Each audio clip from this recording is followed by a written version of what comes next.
And welcome back to Ardent Roleplay and the Veil of Dusk. I am Jacob, your host, joined once again by the lovely Steph, Macaulay, Nick, Trent, and Romy, of course, all playing their various characters. And we've got our pre-stream scream right there for everyone who's just joining us right now. Last we left our intrepid We're in stream, it's not pre-stream. Not pre-stream, it's present stream scream. I need my cream! The cream of stream. Where last we left our intrepid adventurers, they had just arrived at the wonderful and beautiful city of Havensburg. Very delightful. They had kind of gathered into the city, looked for some clues. They had joined with Gaston and, of course, the lovely Mather Man as they kind of traveled up from, what was that name? Oh, no, I forgot the name of the town that was just before that. No, that was our town. No, that was the first town. That was the first town. Oh, I thought that's what we talked about. It was the Ghoul Town. Turston Town. That's what it was called. It's called Turston Town. The town of Ghoul Turston. Town. It's Ghoul Town. Ghoul Town. You know, it's cool. Oh, well, Ghoul Town no longer, for they did manage to defeat the ghouls of Ghoul Town, or Turston Town, as it was called. It's called Ghoul Town now forever. Yeah.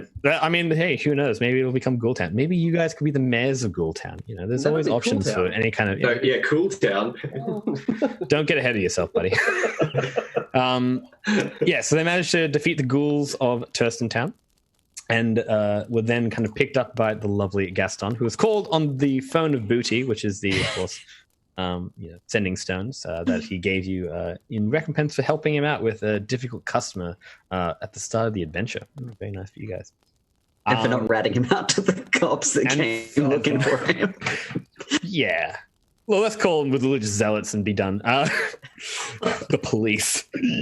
I mean, not all of them are bad, right? Right, Mog? Dig up, Jacob, dig up. Dig up. I'm going. Climb, climb. I'm trying my best. I try to tell Mac that this was what the Knights of Finn album were like, but okay. He was at the nice church, apparently. So they arrived in Havensburg. They found basically the Thieves Guild. They were assisted in basically, finding out who two specific and prominent nobles were who were on their big list of murder from their, I'm going to say, magical book of murder given to them by the lovely Mather Man as a kind of religious relic that they managed to open in the town of Arbor, which gave them the names of some particular cultists that were in the area that they've come, of course, to Havensburg to kind of find out where these other cultists are and then those murder them. I can't believe it's not treason. It's treason. Fake treason. Yeah, treason with a twist. You call it espionage? Espionage. Yeah, Technically espionage. Espionage. So we're not from this country. I think the whole Bard is rubbed off on Lillian here because he's like, oh, espionage. Like, nice save, buddy. Nice, We've been nice traveling save. for a while. She is my best friend. It is true. Hashtag only friend. Hashtag. I take it by default. To which, of course, Mather Man and Gaston are like, all right. Cool. All right. Oh, okay. All right. That seems just fine. Cool. Okay, cool. The this is fine meme. Quite easily. Yeah, exactly. And then they kind of course, went to the Emerald Inn and were invited into a talent show, to which the bards did very well, except for the other NPC bard, who apparently is not very good at being a bard or helping other people achieve their goals of being famous. He was still distracted by how beautiful I was. I mean, Gaston probably wasn't looking at you. He's probably focusing on Lillian and her arrow that was pointing at him. Yeah. Out of him. Yep, out of him as well. But his ex-lover, Genvolio, was very amused by the situation, and now the two other bards are invited to obviously perform for the Duke. Festerburn, as I believe, Fosterburn, sorry, in the Bastion in a few days' time. But they find themselves, of course, at the Emerald Inn, settle down for, basically the evening, the day after, of course, the talent show. And what are you guys doing now? We had the Emerald Inn, are we? Yeah, the Emerald Inn, yes. Yeah, we got a nice place to sleep this time. That's not abandoned or run down. We have beds. Yeah. I, for one, beds. And want food. another one of those emerald ale things that they had. The slightly minty ones? Yeah, there. Yeah. Yeah. It's a festive Christmas drink for your D&D game, right? 0 out of 10. Minty alcohol is. Bleh.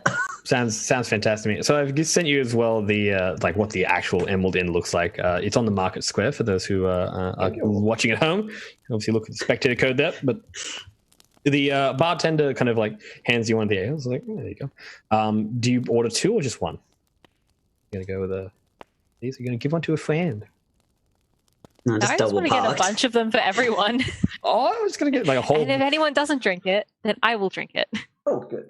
Jesus. You should know by now that Bear doesn't drink alcohol. Yeah, I have seen that, so she'd go down 1. Do you not drink wine? Will occasionally drink wine, but for the most part does not drink alcohol at all. Yeah, Ben has enough wine as it is. Damon finally coming in with some actual zingers. After spending, 11 sessions being called the idiot. Yeah, he's had enough. He's biting He's back. finally learning. Oh, No scope. do it to Baird's face. It'll probably be like, Mum. oh, stop being so mean to me or I'm going to fall in love with you. I'm telling Mom. I'm telling Mog. Telling Mog. Mog is now party mum. Sorry. It's been demoted. Mog, Ben, Look, No, Mog's party dad. Mog's totally Party party dad. dad. Yeah. Because Mog's the one who's definitely like, I'm not mad, I'm just disappointed. Whereas Lillian's like, I will punish each and every one of you. I will only accept that if I can also imagine that Lillian's like bringing all the like the mint drinks. Like, I got snacks. Like, No, what is it? No, Literally, no. If Mog is the I'm not mad, I'm just disappointed. Lillian is the I'm not disappointed, I'm just very, very angry. I am mad. and I've disappointed. seen Lillian get mad at those ghouls. So it was spooky, honestly. Yeah. And honestly, everyone should be a little bit spooked of Lillian being able to just turn invisible, I guess. Nah, it's cool. I think most of us are used to it. Everyone, right. most importantly, the DM should be scared. Definitely. Don't worry, I've planned for it in this session. So you know, maybe you'll find it, maybe you won't. I know. I'm trying not to. Just trying to just deal with what they are. But yes, so you get the drinks, you put them all down, and the assorted group gathers up and has a drink. Matherman, of course, is still not with you. You believe he's gone, like Shady shit. doing some shady shit as he does now, being like He's doing religious stuff. That's even worse. It's way worse. Would he have told Mog at all? Is that a thing? 'Cause Yeah, would've- he told Mog. He like kind of was rolling with Mog down at the church, the Temple of St. Alban, and then left and went elsewhere. Did ask him where he was going suspiciously, and he wouldn't. That's right. Yeah, that's right. I'm correct. doing things. I'm like, okay. I don't remember the suspicious answer, but yes, he did. Suspicious guy. Every answer is suspicious when you're Mafia Man. Yep. Everyone's suspicious when you roleplay by Jacob. Come on. That's true. Yeah. Enigmatic man. So he's off doing his own thing. Mhm. What happened to did we ditch the woman? Because we No, took the woman like kind of went off, I think, with Gaston for a bit. Gaston came back and then and the woman didn't. Did not. Nothing sus. It's nothing fine. sus. I mean, he is a half vampire, you know. What? Uh-oh. He's a Damphir. He's a Damphir. Yeah, He's he's half Damphir. vampire. Yeah. It was a half He's cool. vampire. What? You didn't know he was a half vampire? Yeah. No, man. The whole time, man. Yeah, he's the entire time. He's a half vampire. Do you want to see? Do you want to see his character model? I'll send you that. I like to think that we're at the table with the drinks and we're all talking about Gaston, and that's when Bed pokes up. Yeah, he's a half vampire. That's very suspicious. And Hubert's like, what?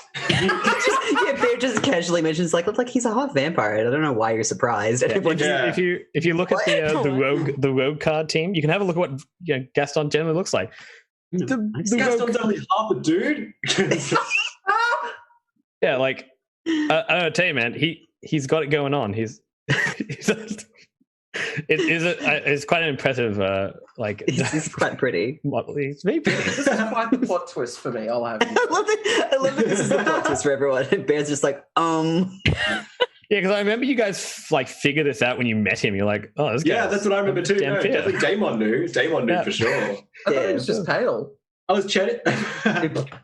I even sent you a character. Like it was like a character what Matthew Man looks like. He's like, oh, I'm just really pale and got red eyes.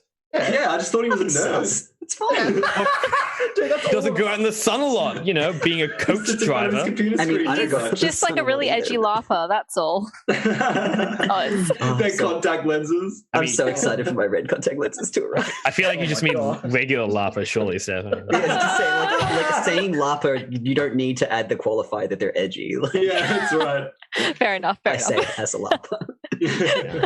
I say as a Lapa. Yeah. Yeah. Yeah, I'm kind of self-identifying there, I guess. Ooh, self-burn. Those are rare. I'm cool, right? It's like, yeah, man, you're cool. Anyway. All right. But yes, Continue. Mathman Damphir. It's why as well you would assume that he doesn't get, the disease a lot. He's actually immune to the disease. Dead. Partially. Seems good. He doesn't mention it to guys like, oh no, I'm a Damphir. It's like, what does that mean? It's like, I can't be diseased. Like, oh. He's half immune. Yes. Only a little bit dead. Yeah. 50% Just- dead. He's only mostly dead. Wow. Dead is still good. It's still good. Mostly dead that we can work with. And you do. He's a great guy. But yeah, Gaston is like drinking his like green minty drink. Well, it's not really minty per se, but it's more like it's I feel like it's definitely got mint in it, and it's like, oh, this is fun and fresh. Yeah. It's not like it's like a flavored minty mint. cider, I'd say. That's what I'm going to call it. It's minty cider. A true mint in it. Yeah, love it. Delicious. Absolutely. Damon's like delicious. drinking it to be polite, but he keeps being like revulsed every time he takes like a sip. Yeah. Bear just The leans alcohol over to content. Damon and just like, you don't have to be polite. You can just tell them it's gross. I like look like eyes wide at bed. I just keep drinking. I love the idea that Damon does eyes wide at bed, but has no face. Yeah, that's right. You get the sense of it. Do you have the helmet? No, I have to give Just it. I the gave my hair. helmet away. I'm looking for a new one. I just imagine it's like Oh. cartoon eyes, like It's basically just like a face. You can see like the whites kind of open up a bit Yeah. on like the kind of blurriness. Just bad pixelation. But I've got like very long, like kind of like my hair, very curly hair. But Oh it no, kinda it's over my face. and it's down to like here. self image compression. It's like JPEG image compression. Yes. No, it's like a Like Cyberpunk bad. 2077 compression. That's fine. Oh, man. I don't mean to dunk, but Compress that one straight tell me back it's into wrong, the PlayStation PS4. Tell me it's store. wrong. It's all right. Yeah, well, Early 2000s JPEG. that's gonna be interesting for compression. when you eventually get your portrait for your character, Damon. Just like, oh yes, Still have eyes. a helmet. by Could you then. make this like helmet what is again. it? Incredibly vague. I'm like, okay, Incredibly big. it's a character feature, not a bug. Is the goblin here? Is the goblin here? Oh, they were at the Yeah. They were somewhere else. They Damn. were Yeah, At the other end. at the. Yeah, there. Hey, The goblin's here. As you can see by Wanna the Ardent Roleplay. use the middle scroll click. Try and 20 yeah, the don't day work. in up the back. It's that double quick check. Was it? Yeah, so they're up in the Badger's Day Inn, I think it was called. I thought it was Shiretown The B&B. Or was No. it? It was like, The goblin was in the Shytown B&B. His name was Okay. Spoon. yeah. That's Yeah. right. Sorry, my apologies. All right, over there. So the opposite side of town. Yeah. You walked across the Delightful. other side of town. Yeah, it's the it's a B&B after all. Well, if he wants to come hang Nothing out, else. you know, Nothing I'm not else. busy. I mean, I don't think you're going to survive the night for the breakfast, but okay. There will be a bed, but you will be breakfast. You weren't really sure exactly if there were beds there. Do you really God, see it's too the much same. else that was there? But you're like, there must be somewhere. There There's could have some been sort of ladder upstairs. that looks like it led down to a sewer, maybe. But Yeah. Terrible hideout. Yeah, it's like a coffin is a bed, an like- open grave is a bed. yeah, We're taking definitely, a long dirt nap. the long sleep. definitely not intentional. So it's like, oh, come and enjoy this lovely bed and breakfast. Like, I'm not going to stay here. It's like, oh no, that's so hard. Oh, such a shame. Such a shame. Shame, darn shame. 1 star. Didn't Mhm. survive the night. It's just shame. The old grave. Can you remind us, Jacob? Were we invited to a party or something like that? Like I vaguely remember that Mog had become friends with an alcoholic paladin, and and the paladin had given him a name, and You mean, Albin, the Goliath. Alvin, I knew I wrote it down. He was the guy you talked to at the Church of St. Alban. He was like a Goliath named Alban. He's also named Alban at the Church of St. Alban. Not St. Alban, not the Church of St. Alban, but Alban at the Church of St. Alban. Alban, the Church of St. Alban. My son is also still bought. Store-bought St. Alban. Yeah, look, if you don't have fresh Alban, store-bought is fine. You can't summon the flames directly from hell. We have Alban at home. Alban at home. Yeah. Alban. Okay, very funny. Triple decker funny.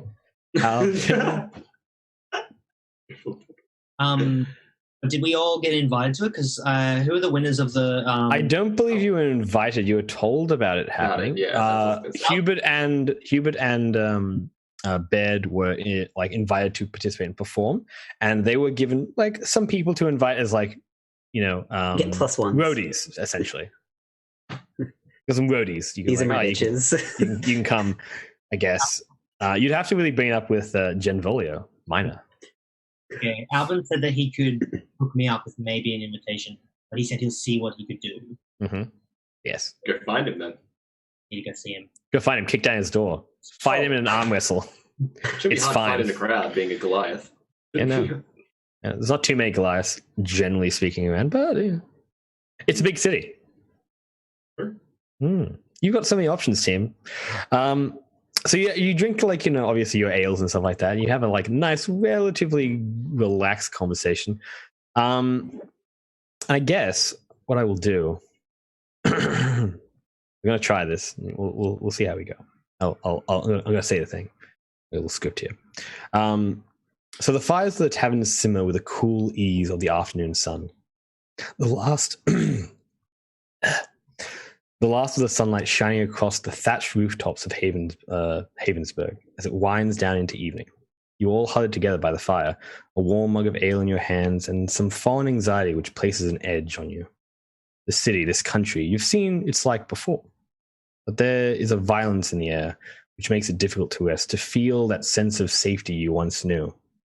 It brings you to a time when that wasn't always the case, when friends and family were always close by and the world seemed to be all the brighter than the truth you now know it to be.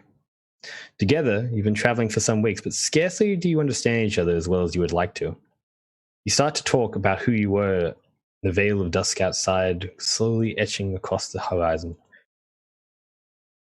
I'm going to give you kind of an opportunity to chat about your backstories and past, and kind of talk, I guess, more as a party of adventurers, which is kind of who you guys are. So, for the context of the narrative.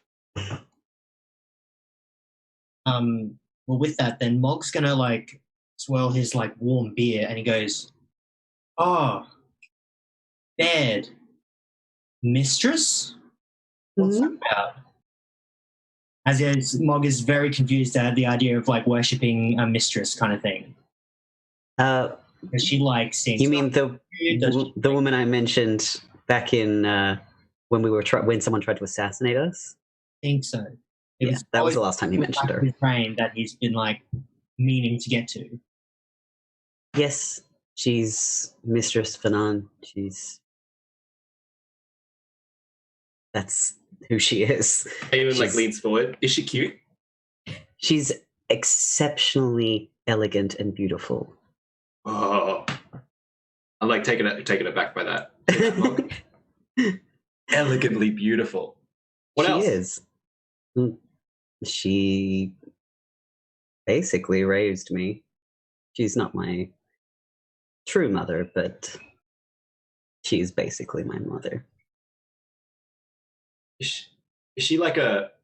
So is she like a magical creature? If she's not your mother, Damon's very confused. He's going to get a couple of I assume there's some kind of placemats for drinks. And we move those around, because you see, some creatures moving around are gods, and he's kind of weirdly mansplaining, are like gods, and they have crazy powers. Does your mistress have those? Sorry, my brain's just trying to remember how many magical powers my players have. Sorry about that. No, that's fine. I'm just I haven't looked at the monster manual for a while. Oh. I just haven't looked at the monster manual for This a is bit. the weirdest game of Guess Who I've ever played. That is a classic player moment. He's Kind of the clips. he sort of just smiles, just like, I wouldn't call her a god. But Is she nice? Hmm? Is she nice? She's nice to me. She gives me everything I've ever wanted, as long as I play for her. Oh. Is that with this, your loot? Yes, that's why she called me Baird. It's gonna like look at you, but like, do I know where your mind just went? Perhaps he was some sort of jester or something. He doesn't really play his lute very often, you see. Oh, no, she much prefers my violin and my lyre. Oh, that's why I gave the lute away, because when we had to give stuff up, he gave the lute. Right. But she, as long as I would play for her when she asked and feed her when she asked, then I got anything I ever wanted. Wait, you fed your mom? But my mom fed me. She Not fed go the me other way food. around. She fed me as well. Oh. He just sort of sighs dramatically, and he undoes the collar that he's always like. He's wearing like a little choker all the time, and he undoes that, and he has two puncture marks in his neck. He's like, "This kind of feed. She's a vampire." Oh. Oh. Yes, Gaston. everyone a vampire? Gaston visibly pales. He's like, Hands up who's not a vampire. so. Good job, Baird. Very, very glad to hear that. Why I like- don't drink No. alcohol makes my blood taste bad. I never developed a taste for it. Oh, no, that's why. Oh. I like look over at Ben, and like even though this is obviously a thing that's been around for ages, Damon's like, Are you okay? Are you okay? Why would I not be okay? Ah, Do I look not okay? is it infected? Don't touch it, idiot. It actually looks basically healed at this It point. does, yeah, it would- it's mostly like scarring. Yeah, it would. It's probably No one of idea those, what like, it's infection probably looks like that pinky kind of texture that you get with scar tissue, like where like it's. Oh no, it'd be like used a bit. lavender colored. Like it'd be really pale purple because Ah, he's cool. got purple skin.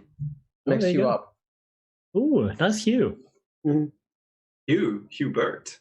God damn it. God damn it. Like Damon's gonna like lean back in his chair. It's like, no, my mom never bit my neck. That's super weird. It's not my actual mother. My actual mother sold me to her when I was 5. Oh. Well, I'm sorry to hear that, Bad. I don't care. It was that or Sorry. it was go and live with a vampire who was nobility and willing to, feed and clothe me and give me anything I ever wanted, or it was be a drow. You are, aren't you? Yeah, but male drow are not that great. Yeah, we know, Ben. Bear just stares at Damon. The second time tonight. God damn. It's just like one of the nastiest things that Damon's ever said, and Bear's just like, I don't know whether I'm mad or just like a little bit like into it. Like, as you're like noticing that I'm getting a little bit like I got like my drink's now quite empty. I've been like politely getting drunker and drunker. it's like, you should drink more often. Oh, okay. And I'll just like taking more. Start drinking more. Just start drinking more. Keep going. Become an asshole like I am. Feel the hatred grow. Yes, let the hate flow through you. If this isn't too rude, I'd like to know why did you leave your mother? Is she giving you some She sort of asked me reason? to. Well, she didn't ask me to leave. She asked me to come down here. Down here? Well, away from the Highlands. I've been traveling for a while. That's how I met Lillian. Is from Highlands. Mog is from Highlands. Sometimes Mog speaks in third person, but I'm Sorry. from Highlands as well. What part? Right next to. Need a map. Get the map. Get the map. There's, like, Don't have the loading big map symbol on anymore. Mike's The map. head. It's like I'm from. It's just loading. Okay, I put on the roll 20. I'm a great Thank GM. you. There you go. Thank you. This is very important. This is very important. You gotta know what the map is. It's also for the stream, like the stream as well. They need to know. They need to know these things. It's They do important need stuff. to know. They do. Can they see if we do like that? Like if we do. Yeah, I can see that. The pink. Nice. I can see all the stuff. Yeah, Interacting with you, stream. east Ooh. of the Highland Court. Get some. Ah, Where was it? Sorry, east of the Highland Court. Highland Court. I never knew. Wait. And My then Damon thinks about that. And he goes, east of the Highlands Court. That's just north where I grew up. Ha! And I like raise my hand for Mog to high five. woo! Atrocious. I grew up in the Highland Court. Oh. look, same, but like we kind of met once we'd already left. It Mhm. seems. Like, big cross city, paths in the I'm city. assuming. For your context as well, Beard, there is actually a kind of another city that is in the Highlands of Talarth, which is generally owned and operated by the vampire clan that exists there. There's only about one vampire clan, and it's a true noble lineage that like is given like a lot of perks in Highlands Court. Mhm. Differing from most other places where vampires are usually try to be killed because of hashtag vampires bad for the economy and stuff. But yeah, you would have definitely spent a lot of your time in the Highlands Court because it's a whole kind of like clan system type thing. When you're doing the ballads and such. It's a whole fun time for everyone. Mhm. So, Tracks. as you were. Why do you ask, by the way, Mog? Why is my backstory of such interest to you? I have never met anyone who almost worships a mistress. I don't worship her. You do. It's cute. You kind of do. You Yeah, I'm play not her positive music things. and you let her drink your blood and you know, it's weird. It's an equivalent exchange. She gives me everything I've ever wanted and needed, and I let her feed.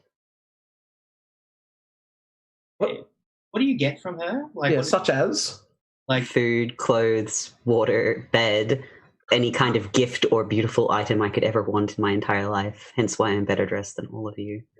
Why are you even here? Lillian's she just asked like me at to. the better dressed. She just like takes a big swing. God damn. It's like because she asked me to be here. She asked me to come down here. Wait just a second. Someone drinks his If air she from it. gives you anything you want, Hmm. then she must have everything that you want. She can acquire. What? Well, she can acquire everything that she wants and that you want. Why are you? Why did she bring you down here? None of your business. Well, I think it's somewhat of my business. She wants me to be her eyes. She can't be down here all the time. Well, I don't want to get feasted on by a ruddy vampire. What are you looking for? What is she looking for? I don't know. It's not my business, so I don't know. does she like send you messages to tell you if you found it or not? Why does it matter? Can she take over your body? No. Gaston's just like drinking, like, this is fun. The tea is being spilled. Let me show you. And you caught up with Lillian in the Highlands of Teleroth? I think that was where we met. Yep, What were you doing in the Highlands, Lillian? I'm from the Highlands. Oh, yes, of course. Everyone's from the Highlands. Hmm. Seems like it. Does seem Except like the that's the idiots. case. How do you... Yeah. Yes, except the idiots, of course. Bear just like, Like, Damon's like too lost in thought to realize you're insulting him. it's all right. It's cute. So, you're... So, Lillian, did you ever have any run-ins with these vampires? Oh no. No, I am definitely not in that echelon of society. Yeah, those. You've heard of them though. They're scary. Yeah, I'm scary. definitely Head spooked. down. Spooked as it gets. Big spook energy, you know. The more I think about this, the more it troubles me. And I look over, I turn on, I swivel kind of on the chair over to Hubert. And what about you, Hubert? Let's change the subject. Yes, well, obviously I'm from Delaport, that you know, and I know everyone there. So if you have any questions about Teleport, you just feel free to ask. Oh, you said you were from near here. No, Yeah. did I say that? Yes, you did. You mentioned that you were from this Hubert. country. Blast! Hubert, I worked my entire adult life in Teleport. What do you mean you're from Teleport? Do you want Never to seen say you in again? Teleport. Look, I do have to come clean. I'm not actually the humble peasant that you believe me to be. Definitely not humble. Or a peasant. Well, yes, as you can tell from my No, I'd call him a peasant. You call everyone a peasant, Ben. Let the man speak. I'm going to rip off my fake beard and say, I am in fact Hubert Bartleby. You chose your real Do I need to name roll a as your history check fake for this or name? somtion? You may roll a history check for the It doesn't even Bartleby bother name. with the history check, just who? The fuck. What? Straight up, like. Yeah, Lillian takes a moment to think. Everyone else is like, "What the fuck off?" Yeah, 16. 16. Yeah, you know the Bartlebys are a quickly out. Aren't the Bartlebys from Harry Potter? Is that Bartleby? Is that No. no? No, I don't think so. Bartleby Crotch. No, that's Bartleby. No, that's okay. No, Oh, this guy suck. Bartleby. The Bartlebys are a Almarian noble house, considered to be relatively prestigious. Given what you know a little bit about Almar, that is a huge deal in Almar. Okay, More than so anywhere else. she's like thinking of this mid sip and then connects the dots and then just chokes. Kind of a big deal. I'm going to explain myself. Yes, I had to leave town very suddenly, which is why I packed only a couple of things. Oh, yes, the essentials. Yeah, an Enormous entire backpack. one-man band is definitely a couple of things. Yeah. A couple of things. And I've come to seek redemption because I'm an exile. I've been exiled from the city of King's Landing, and I can't have my fine things. King's Rest. Exactly. King's Rest. Find a parade somewhere else. Producer in the background's like, don't get us copyrighting, I'll get you. I'm from a different universe. Yes, I've been exiled from King's Rest and not allowed to see my beloved papa and mama ever again, they said. I won't go into detail about what I did, but I am seeking redemption. I'm going to put an end to this plague, for one. They said that perhaps I could come back for tea if I end the plague across this whole country. That sounds like a really unfair deal. Sucks to be you. Yes, it does. Seems like a sucks to pretty be easy me. deal with all of us involved. Yes, I'm very grateful for your good company. Truly, the fastest of friends. Looks at Bear the whole Like the table. friends. It's just Fastest of friends. But I think we can do it. They tried to set an impossible task, but they don't know Hubert Bartleby and how incredibly talented I am. So I'm going You know, to... Trent had a point. Damon had a point. Why did you choose your pseudonym as your actual name? It kind of defeats the point of having a pseudonym. I didn't think that far. The false... I'm not shocked. If it's any consolation, Hubert, I had no idea who you are, and I still don't. Is is quite anyone else insane. convinced the band's evil? Sorry, say that again. So Damon just cuts halfway through his statement. Is anyone else convinced the band is just outright evil? Has Damon got anything left in his drink? No. Okay, because It's empty. he's already moving the glass away like, you're not having another one. I'm not evil. I'm just an asshole. Gaston gets up to go order from the bar again. He like kind of points to people and will get drinks for people who want. I raise my hand up for a drink. Don't give Put him it down. anything. Okay. Water Bear's is the just like- drink. Okay, all right. Okay, everyone. I've learned my lesson. I'll be dabbing at my face with my hanky. Single tears, multiple tears. And I'm It's a crocheted and embroidered hanky, of course. Yeah. Yeah. It's monogrammed. Like, I've done such a bad job of hiding my identity. It's like a huge bumblebee monogram with like the seal. It's in like gold leaf, and it's like gold like thread. Like, okay. Just incredibly bad. I'm going to ask Lillian. Lillian, dear, you've taken such good care of me. What inspired you to traverse these lands? To be perfectly honest, not that anyone really realized or asked, I got sick of adventurers bringing back broken artifacts and really shitty field notes to the university I was working at. So I decided, if you want something done right, you better do it yourself. This is why I like you so much. Just... I have to say, this is a kind of important thing. No. Oh my god! Please continue a very interesting backstory that I do love and appreciate a great deal about. You're a nerd. Damn. Was that Gaston? If this is Gaston being like, you're a nerd, she's like, oh no, it totally was. Yes. It was totally Gaston. I was like, no. This is from the bard. He comes back with shots. I put my hand down. There's one for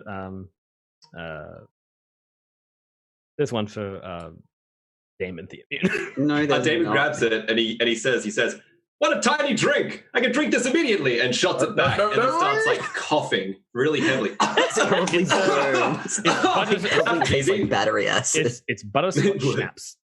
So it tastes like battery acid. Yum. That's super yummy. Oh, super yummy. Butterscotch schnapps. Butterscotch schnapps. Mama used to feed it to me as a baby. So if Gaston really was like, no, just gonna take a shot and be like, you're the reason I did this. You're the reason I'm a ranger now. Make me drink. Bad enough. He's like, they drive me to drink.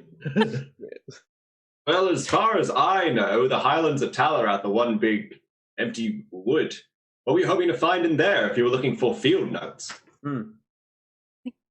You have to get them, like, when we pay them to bring back stuff from all over the realm. So they never look after the shit when they bring it back. So what, you were just traveling through to get to another place? Happened to come across it was bad? in good condition. I heard about what was happening in Naminar, and that felt more important than what I was looking for. Or at least a bit more pressing. Mine could wait. You're absolutely right, Lillian. That's why you're that's why you're in the party, Lillian. Absolutely right. I want more of these small drinks. Like Gaston just like drinks his own. He's like, all right. One of the things you actually know about why notes are so terribly written and artifacts are so terribly brought back, specifically in the Highlands of Talarth, is that they actually are very close to both the Feywilds and the Shadowfell. Yep. Or the equivalent thereof. And they're like, it's very difficult. And they're like, why are you so bad at this? Like, because it's really hard. Yeah, like, I don't want to do excuses, I want results. I'm like, I don't know what you want from me, man. Just gonna at adventurers while I'm here. If only there's a sending stone for that. How dare! And he needs fantasy Twitter. Yeah. Speaking of unconventional, Mog, you are nothing like anyone that we've met that's part of your order. Why is that? Yeah, if anyone's going to be evil, it's Mog's order. Well, I believe that they're not evil. They're just a pack of murderers. It's fine. Well, my church is the Church of Vanathar, and so they were tied to St. Alban and everything, but I have only realized recently that maybe it was a standalone kind of church. Maybe that has I was taught that about life and preserving it and trying to save the world is like the best thing that you can do, and saving people is more important than killing them. But I didn't know that the rest of the churches didn't teach that. It would have thought it'd be the first thing they'd be teaching. That's it's very much a Vanatharian like bent to your specific religion. The Church of St. Alban tends to take it a little bit more the ends justify the means. that's definitely the bent to their energy. Otherwise, they're quite Vanatharian when it comes to their like belief system. So you would have probably been raised Vanatharian and then just been adopted into the Church of St. Alban instead. But because they weren't dealing with anything stressful, like a plague, they would be like, "Ah, it's fine." You're like, "Oh no, oh no." The church was really high in the mountains as well, so it was kind of like very secluded. Could have had a impact on me as a paladin. Yeah, I don't know. They should be all good though. That's what I say. I'm sure they are. All fairly similar. Maybe they're just misguided. Yes. Yeah, totally misguided into setting fire to an entire like slum area. I suspect that it wasn't the paladins. Mm. It had been a whole bunch of vampires. Have you seen, other than him, have you seen, points to Gaston, have you seen any vampires We did kill, around? we did kill a lot of ghouls though. I was like, I remember in the slums. I think there was a vampire in the slums. I think we saw him. you definitely hired a guy to go kill one. That's true. And He the did catch assassin. fire in the sun. And Okay, so there's- we've seen one vampire, and he ran for his life. Well, he ran from us. For good reason. I'm tired. This is the other reason that I don't drink. I like the idea that when he gets really drunk, Baird actually becomes like a really nice person instead. Aw. It's nice. Damon's becoming a dick. Gaston like kind of turns to Mog. Is like, "Hey, Mog, Mm-hmm. you could just also, if you feel it necessary, he gets a bit too drunk, just tap him with the old remove poison." I love him like this. I say he should get more drunk. Oh, Yes, yeah, I'm with Mog. That's why you're my friend, Mog. If I give you a fucking hard smack. It's alright. If he gets drunk enough, he'll be incapacitated for the next like week or two. Great. Sorry, what? Week or two. Nothing. Oh. We're not going to kill our friend. I'm not going to kill him. It's Kill just the hangover he's going to get. It's going to be probably his first hangover in his life. He's going to feel like death. Yes. Mm. Give him more.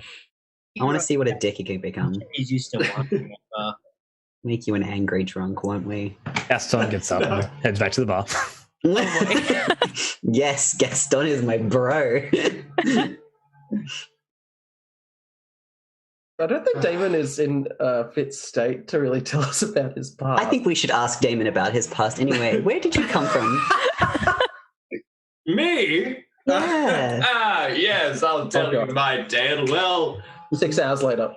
my father, Gregory Theomune, grew up in I grew up in Saraton. My father raised me. I grew up on a farm. It was a pig farm. I worked hard my entire life. My father, he had hurt himself gravely in an adventuring quest in a cave. Hurt his, and Damon hurt his lower back region, part His of butt. the spine. Yes, the buttocks of the spine. And Okay. wasn't. Well, it was a chair. I'm already regretting asking. Yes, he. My mother used to use the word paralyzed. My mother used to call him. He told me. He said, Damon. Adventuring. It's nothing. Adventuring. It's a waste of your time. You're just going to end up like me. And I said, Dad, Father, no. I'm sick of pig farming. I want to do something. Be someone, Father! I don't want to end up like you, but I want to be someone, he said. Son. And I pull out my sword. Said, son. Whoa! Said, son, I give you my sword. The sword chops the table and does a perfect cut. Holy crap. He says, I give you my sword. I believe in you, son. The nicest thing he'd ever said to me. Mostly he said, clean out the pig shit. That's mostly what he used to say to me. The very basic man. But he gave me a sword and he trusted me, and trust is a really important thing. And I slammed the table. Ed. And Your father was a basic. I trust all of you. I'm going to become the greatest adventurer to ever live. I will climb mountains and traverse ravines. I will cross rivers and fight serpents. And I will do it all in the name of glory and my father, Mr. Theomune, under the family name of Theomune. That is who I am and what I want to do. And I look up at Hubert and I say, we didn't all get raised with a chalice in our hand and a goblet on our hip. Whatever else you rich people have. Bed, help me here. Whatever. No, you're doing perfect. Yes, goblets and cups and all that nonsense jazz. You're obsessed with Doing terrific. So I moved to Dallaport from the farm of Saraton. I became a guard. I had to make a name for myself, so I thought doing that would work. But guards, people don't call you by your name. They just say, You stop that man! Lady, give me back my purse! Is Gaston getting back with those drinks yet? Gaston returns with like what looks like ale this time. He's like, goes like a bunch of ale, not the green ale, just regular ale. Like, I'll grab my schooner of ale and start chugging it back, sloughing it around, sloshing it. I'll slam it back down. I became a guard of Dallaport and I earned my way. Pump the brakes. How did your father get injured again? I'm really confused on that one. Did it once to get him? Who hurt? What is? But did he fall or something? Yeah. Damon's not telling the party this immediately, but he was crossing a ravine on a rickety bridge, and his party told him not to go across because it was going to be it would just break. Whoa. If you're not telling the party, he was the party idiot.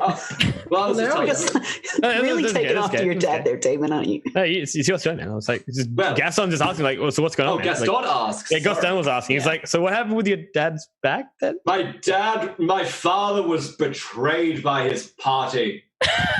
My father knew. He knew they could make the climb, but they didn't believe him, and they let him do it all by himself, and he suffered a tremendous fall.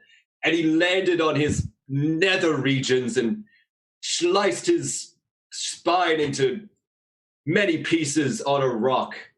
At the time, his party dragged him back, barely alive, and through powerful, but not powerful enough magics, he was stabilized, but he never walked again, Gaston. And I won't let that happen to any of you! None of you! We will be adventurers and we will be well-renowned. And we'll make a name for ourselves, especially you, Hubert! Especially you. Yes! All right, thank you. Not to mention. And it breaks immediately out of the cry. Yes, that's me. It's like an AA meeting. It's like, I'm... Thank you, The bear's just kind of staring at him in shock. What the fuck? That was incredible. Powerful drug. It was very dramatic. By the way, I assume the inn has kind of got a little bit quiet too, because I'm kind of really yelling. Yeah, the bartender was definitely talking to Gaston, which is like, he starts swinging that sword around. You're out. Oh, sorry. Keep in mind. Sorry, I have immediately once I showed the sword. Yeah, that's okay. That's okay. She just saw you slishing on the sword. She's like, if you start swinging, swinging. Out. I'm a get. Yeah, it's nice. But people are kind of listening and watching this kind of story for sure. Bear just looks around at the people who are watching, just gathered an audience, Damon. Very nice. Mm-hmm. You're picking up some tricks and tips from traveling with bards. When Baird says that to Damon, Baird notices that Damon doesn't respond and doesn't really look over either, and his chest is just moving slowly as he's just passed out. He's gone. Gaston kind of looks down at you as well. He's like, he casts a spell on you. No, leave him. Just leave him. Let him sleep it off. What? Let him sleep it off. Let him wake up with the world's worst hangover. It'll be funny. No, I want to hear what he has to say. He casts the he casts some protection from poison, which stops the effects of any poison that is currently on you. Oh my god! Such as being very drunk. He's like, over. Wow. And How long does that last? It lasts for like an hour, I think. Oh, So you're he's gonna gonna keep have- drinking, and you're gonna. He's get gonna worse. keep going. Oh, he's like Gaston's killing Damon in this because episode. the poison dumb. can't affect you as well. That's Oh, true, yeah. no! The cut. Is it not? Does it catch up with you later or no? No, Oh. you're immune to curse. poison. You become immune to poison for like a little bit, or to the poison condition. I What believe. an awful spell. Yeah, it is. I like jolt awake, and Damon's like, Welcome back. hello, everyone. Hi. Hello, Sleepy. Sleepy? No, not me. No, I'm alert. It's I'm not really sleepy at sleeping when all. you pass out. But are you having me on bed? You making fun of me again? No, I'm not. You leave me alone, man. I'm having a rough day. I have a Aw. splitting headache. Oh. I like shift closer to Mog on my chair, like. Promise, I'm not being mean to you. It's just a little bit funny. Do you remember all those things you said just before?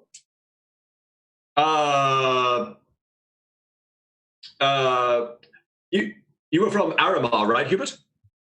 Yes, correct. No. Yeah, that's where we're at, right? That's yes. No. Tell us more. Okay. Well, I'll tell the exact same story again. You ready? Oh god. The story's only good ones. You should know that. Don't want to double up on those stories. Damon yeah. kind of forgets what he was talking about. I am curious, though. There's a voice. David, you did mention your papa being a pig farmer, but also had an enormous shiny katana that you did bust out just now. Yes, my father's sword. What? Why was he a pig farmer? Well, he wasn't always a pig farmer, Hewitt. Most of us have to make our own way through life, and once the adventurer's life became too much for a man who could not walk, he took shelter and he met the love of his life. He had 2 wonderful children, and he settled down. Sister? Sorry, Hubert? You have a brother or sister out there somewhere. Oh, no, I have a sister, but she's still at the farm, as far as I know. She's still looking after my father. I have a sister. Oh, that's a lovely bed. Is your sister also a... She's a drow. She lives with my actual parents. Oh, wonderful, wonderful. I'm glad she's not a vampire sippy cup. You should try it sometime. No, no, I do not think I will, Baird. I appreciate the offer, though. Yes, that's good. Don't know if that's my type. Yes, Definitely not when you've I'm been sure they drinking. wouldn't like my peasant blood anyway, you know. I'm a humble farmer, wouldn't like me. Look, I'm going to tell you right now, it's something people are surprisingly into. Very strange. Mhm. Like Gaston says, It's just Bear's just like, people into it. I'm going to tell you. There's definitely plenty of people who are into it. Mm-hmm. Well, I'm not interested in talking about what people are into, except the quest that we're still doing. So, Hubert, Ben, we have. Don't you have a? When is that party you're invited to? You got invited to a party, correct? In a couple of yes. days, yeah. Mm-hmm. Yeah, in a It's couple in like of a couple days, yeah. Yeah, not now, obviously not. In a few days. It's really interesting. I've never been invited to a party. There was a what's it called? A rehearsal on in like a day Okay. at the actual place. Mm. Like tomorrow, I'd say. Let's say That was tomorrow. Seems good. When I was working in Delaport, there was a theater there, and I used to work outside the building as security. I had to throw a couple of people out in the past. Draw them out by the scruffs of their necks, I would always say. But no, I never actually got to go inside. You know, I wasn't of that blood. Aw, didn't get to would you go- like to never come got to along to the inside. party? Can be Yes. my +1. Yes, yes, Ben. Yes, I would love to come to the party with you. We It's get a dressed date. up. It would be awfully convenient if everyone could come. Oh, Yes, we You should have a all +1. go. Mog, we need to Oh. find a way to get you in as well. Well, I already got an invite. So Well, there you go. Gaston, Hmm. you have an invite. yes. How did you get invited? Well, I'm a kind of don't mean to toot my own horn, but I am kind of a big deal Kind of a big sometimes. deal. Well, When How it many suits. Hubert kind of a big will deals also- do we have in this party? Just I have much two to big learn from you, deals. Gaston. doing big deal things. That's what we do. Big deal. No one. Literally all of the bards. I'm kind of a big deal. Look, if you're not kind of a big deal as a bard, are you really playing a bard? That's really... Hubert, you would also have a +1 as well. We just need to find a way to get the last member of our party in. I already have a potential way in. I know a guy who might know another guy. Might have an invite. Is that really shady for you, Mog? I mean, I also have a +1, so I could probably invite one of you. Oh, you should take Lillian. Yes. Damon and Hubert can take Mog. Would you like to? Literally, just Lillian like turning and looking at Bed like you. Bear's just like, I know you're adding me right now. Just like, yeah, like Gaston looks to Bed, looks to Lillian, like, if you'd like to come. Oh no, there's not enough beds in this inn. You guys are gonna have to share a bed.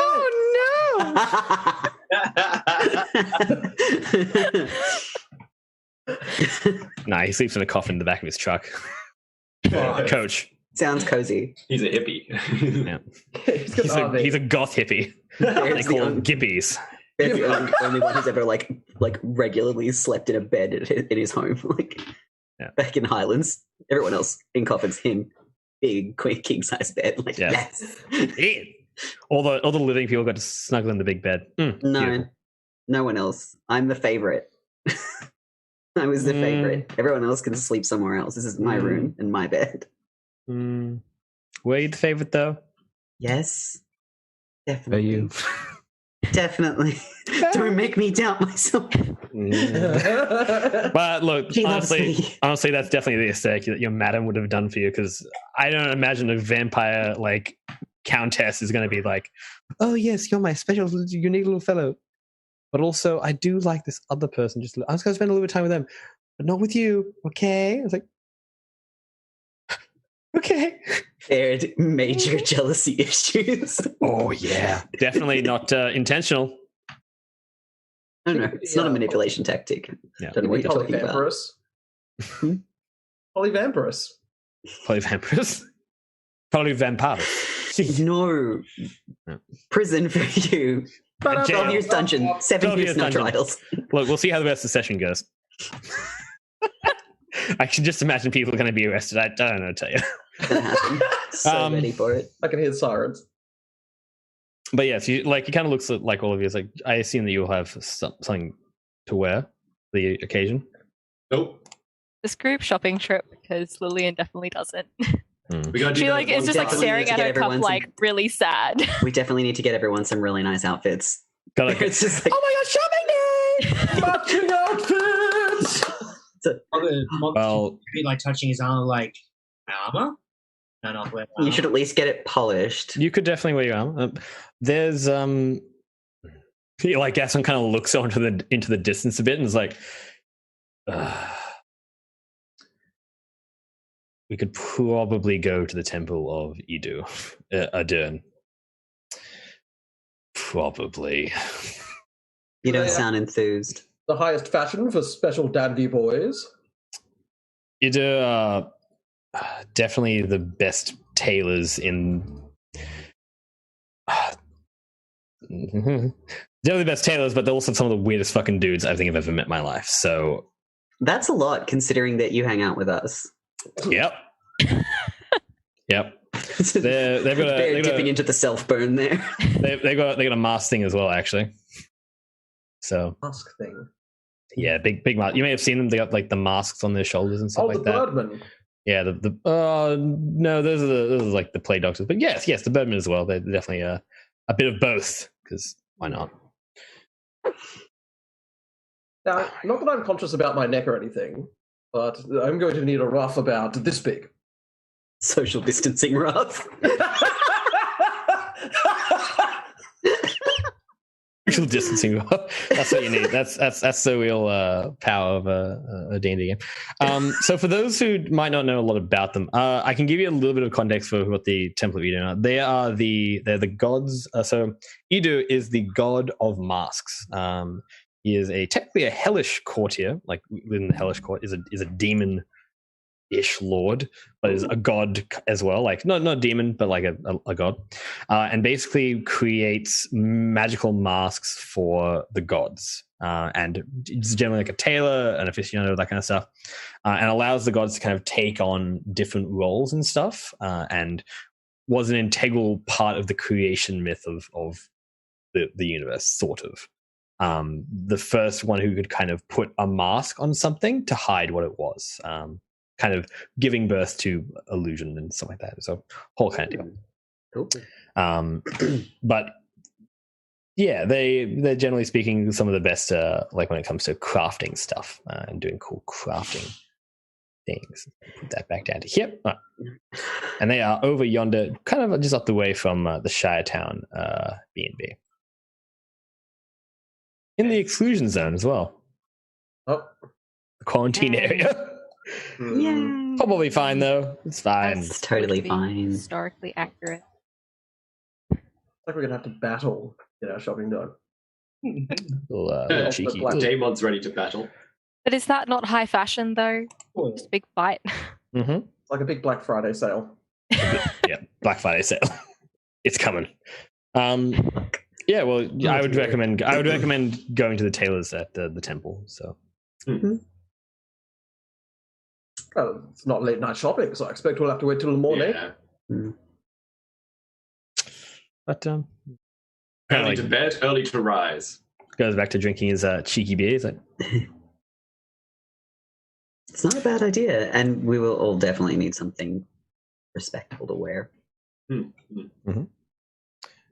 For everyone as well, if you just have a look at the hideout card, this particular figure kind of walks into the tavern as well. They kind of like go up and grab a drink, and they don't seem like they kind of just make a little bit of a like, you know, hey, someone enters the room, they get a little bit of like, turn to look at them a little bit. This guy just kind of enters into the room. You're a hideout card? Yep, in the hideout card. That I had not. Oh, sorry, she. My mistake.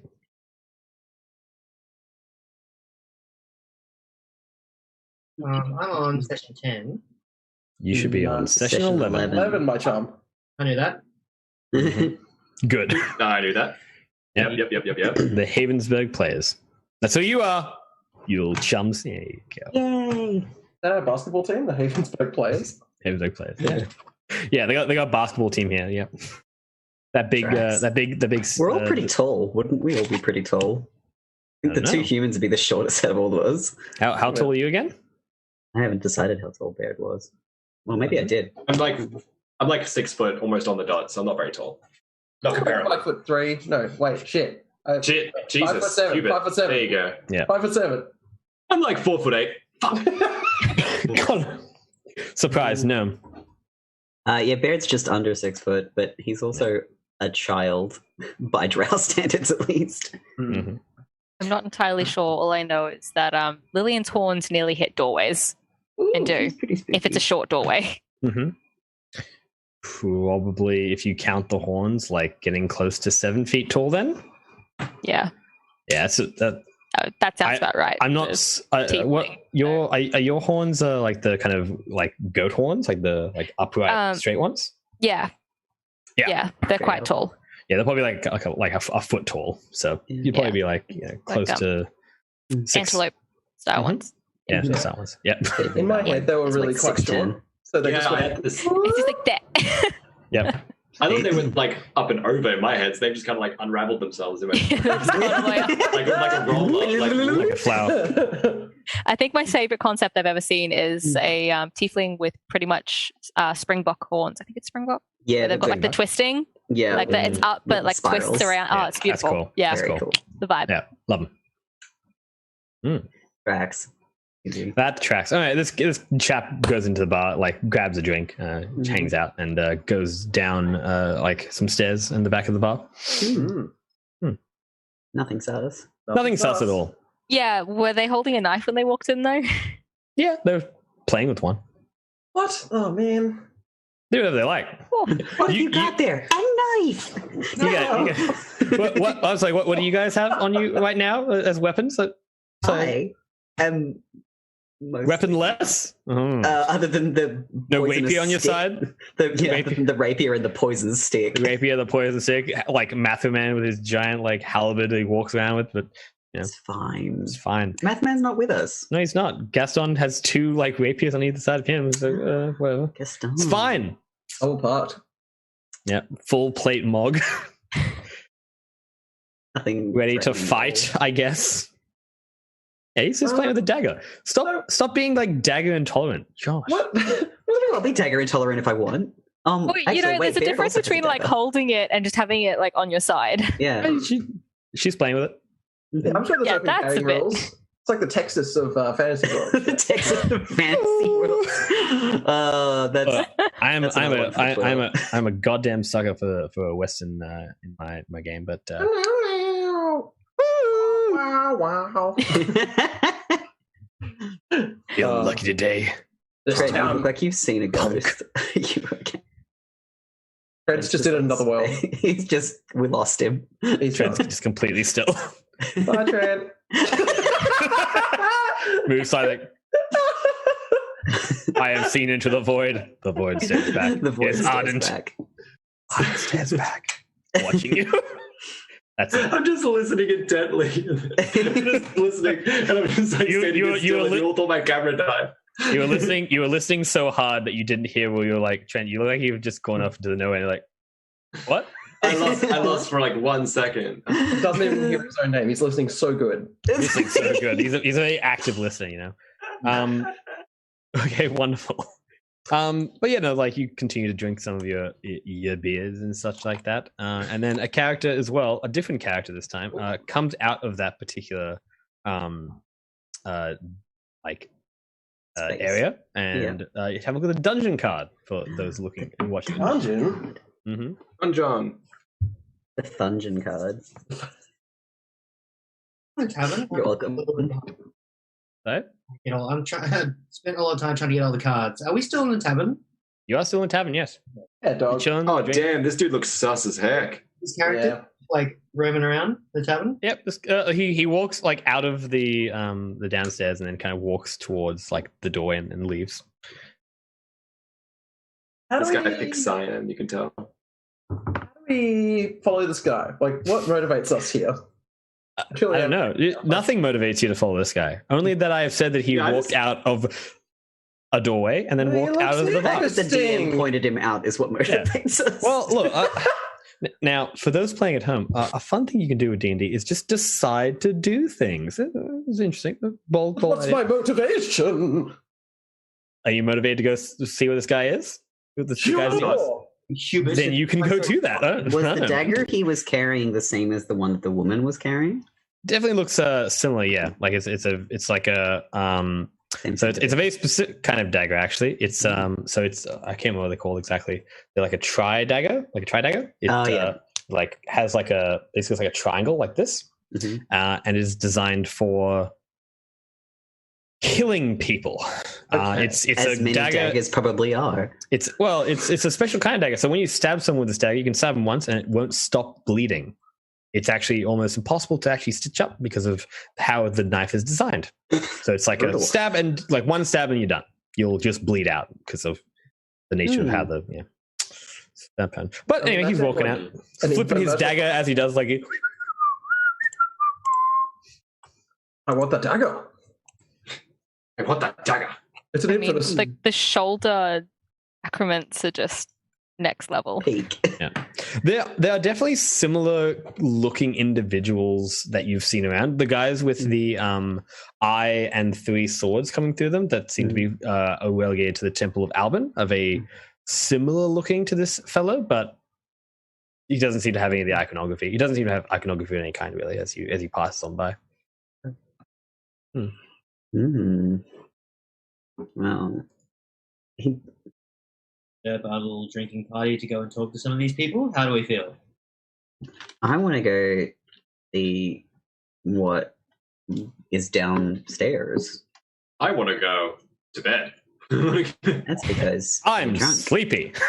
I'm sleepy, and I would. I'm like to go sleepy. to I'm bed. Gaston. Oh my god. Oh my lord. Thank you for blessing me with my two Batman too. Gaston does that now. He does. Gaston, Thanks, the kind I of hate it. person that- Gaston Sealy has the most dad jokes because he's the oldest person here. He really probably is. How old is Gaston? You haven't asked him. In fact, you've asked no questions about him. He's done this entire like round circle thing. And like, oh, Gaston, tell me about your deal. Like, nah, fuck it.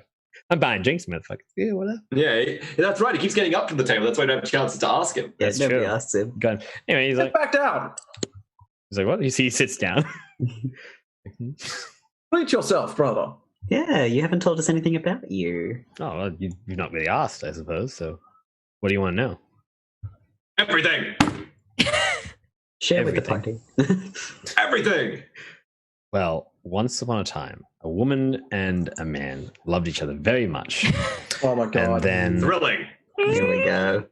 that And which one woman- of them was dead? Well, my mother died, obviously, in childbirth. Hmm. And then I was born. And there were no questions asked as to why I was a Damphir. None at all. And my father was super cash money about that as well, yeah. Like, really, really like a supportive, role model. And decided to raise me as his own. By which I mean he maybe put me up for adoption in orphanage, which was also super great. Because people were really understanding about who I was and what my background was, and the fact that I, was really pale. I didn't go out for sport much, obviously. Hmm. And yeah, like basically was grown up in an orphanage in the Temple of Lavinia. Then joined a gang. Then the gang, basically was like, "Oh, do you want to make some extra money doing some extra stuff?" And I was like, "Okay." I don't know. Like, what more do you want than that? Like, I grew up as an orphan. You said you joined a gang? Yes. What more could we possibly want? Tell us about the gang. That's way more interesting than Listen to the drunk. Juicy. Well, he's not quite drunk just yet, but he will be very drunk soon. Probably another 20 minutes, I'd say. But we'll see how we go. What? Well, Huh? so I'm actually from Havensburg originally. This is my hometown. I was raised in the Chapel of Lavinia, just down the road, actually. So that's why you got the invite to the party. That's why people know you here. No, that's because I'm a very skilled and charismatic bard and very useful to a lot of very powerful people who have paid me a great deal of money to transport goods for them safely and discreetly. Yeah, like people. Is this like that dead person we found you with? Yeah, He wasn't dead. He was asleep. Yes, sure. yes. But Thought he normally was they're dead. Correct. It's a little unfortunate. So he was one of the kind of characters which I was obviously like, helping out and tried to do one over on me, and it happens, But the Jerry Gang is the particular group I work for. He kind of like looks around the bar with a sweeping gesture and looks around the bar again. He's like, kind of seems relatively content with who's here. He's like, yeah, the Jerry Gang. They took me in. And I've worked for them for some decades now. Hmm. Still work for the Jerry Gang then? You still work for the Jerry Gang then? Yes, well, mostly. I mean, I'm a kind of a private contractor now, but I mean, Right. So- Track. Where does your history with Mathaman come in then? Mathaman has been chasing me for some time. We tend to differ on the nature of law and order, kind of directly. And I've obviously stolen a great deal of things from him in the past, which he was very mad about, but they were for a good cause, which I think he recognized, but ultimately I don't think he really forgave me for stealing from him. So, yeah. Also, he considers me an adulterer and a scoundrel. So, I mean, I am an adulterer and a scoundrel, but I mean, it's still hurtful. Yeah, truth hurts, don't it? It does, yeah. I think it's much more to do with the kind of leader of the church, Arthur Crayman. If you've met him before, he was in Arbor. He's I think we came across him. yeah, he really doesn't like me. Believes I'm a how do you put it? Well, actually, he like pulls out a wanted poster for like yes. like 10,000 gold pieces. He's like, a scoundrel and reprobate, a plague upon Nymeria and the good abiding citizens were therein a vampiric blight upon our lands that are no doubt responsible for the spreading of the disease. It's a whole. Isn't that just an absolute glowing recommendation? I know, right? Now, I will admit, might have been because I did sleep with his daughter, but in my defense, she started hitting on me, and I just thought, like, you know, she wanted just to live on the wild side a little bit. I took her for a coach ride. You know how it is. Odds. Yeah. You do seem to attract them, Lillian. Mm-hmm. How? Maybe it's a magical quality that you've yet It's to the understand you horns. have. I mean, you know, who knows? You look dangerous. Are you, like, were your parents tieflings as well? Just the one. But she's not my biological mom, so. Was it? He, like, Gaston kind of like opens his eyes at that and like looks to the rest of you guys. He's like, Yeah, I don't know how that works. My assumption would be that her biological parents are tieflings, and she was raised by another tiefling. I thought perhaps she had a step tiefling mom. Yes. No. No. Oh, go on then. Elaborate. I don't actually know who my parents are. Like, it's pretty normal for people not to remember like anything prior to the age of 5, but like I have a stark lack of anything but like one very vivid memory. And that was not my parents. That is So- genuinely heartbreaking, William. Yeah. But Mom and Muzz have, they took me in when I was like really, really young. So, and it's been really good with them. So I guess I didn't really miss out too much. You're not just going to leave that juicy memory thing and not talk about it. hanging there. Just leave for us it to wonder dangling about. there. Just let it dangle for a little bit. I have an extremely vivid memory and you can't know what it was. I know. It's the only one that I have. We've tracked it back. All I remember is this like blinding light and this really sinewy man like standing in it, like, illuminated by it, and it was You have skin? very What? very pallid, but like very pale, with very grotesque makeup. All I know, all I've got so far is that he's not from Rascal, and he's not here because he didn't follow me through. It took me like 10 years to piece together that it might have been a portal. Are you suggesting that you're from another dimension? Maybe? We haven't figured it out. That's what I'm trying to piece together, I but guess nothing falling makes through sense. a portal, like through a Gaston kind of like looks like a around. It's like, wait, dimensional- who's we trying to figure it out? It seems like it's just you. My mom's mom and Muzz encouraged me to go like their pathway as scholars, so I could figure it out. So it's I would assume that the trauma of falling through a portal would definitely wipe your memory. yes, Yeah, the 5-year-old. But I mean, yeah, God, portals by their nature are not necessarily like, you know, traumatizing. It's usually what happens around the portal. To a small child, other it probably side. would be. yeah, well, it wouldn't. Sudden change Considering- of dimension would probably traumatize a lot of people.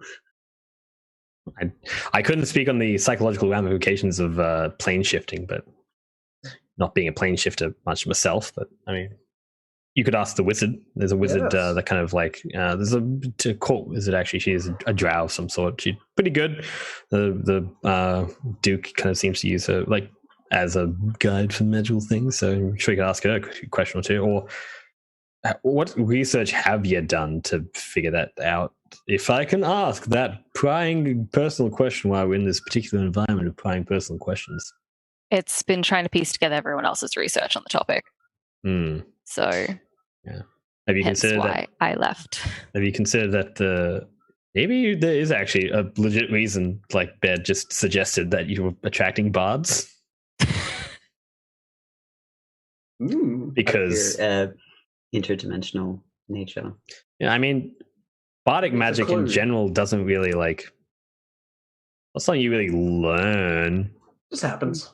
Just kind of is. So it's naturally magical people. Maybe you're naturally magic. Tiefling. Yeah. Pretty standard for her to be Lillian, naturally magical. Cast I mean- a spell.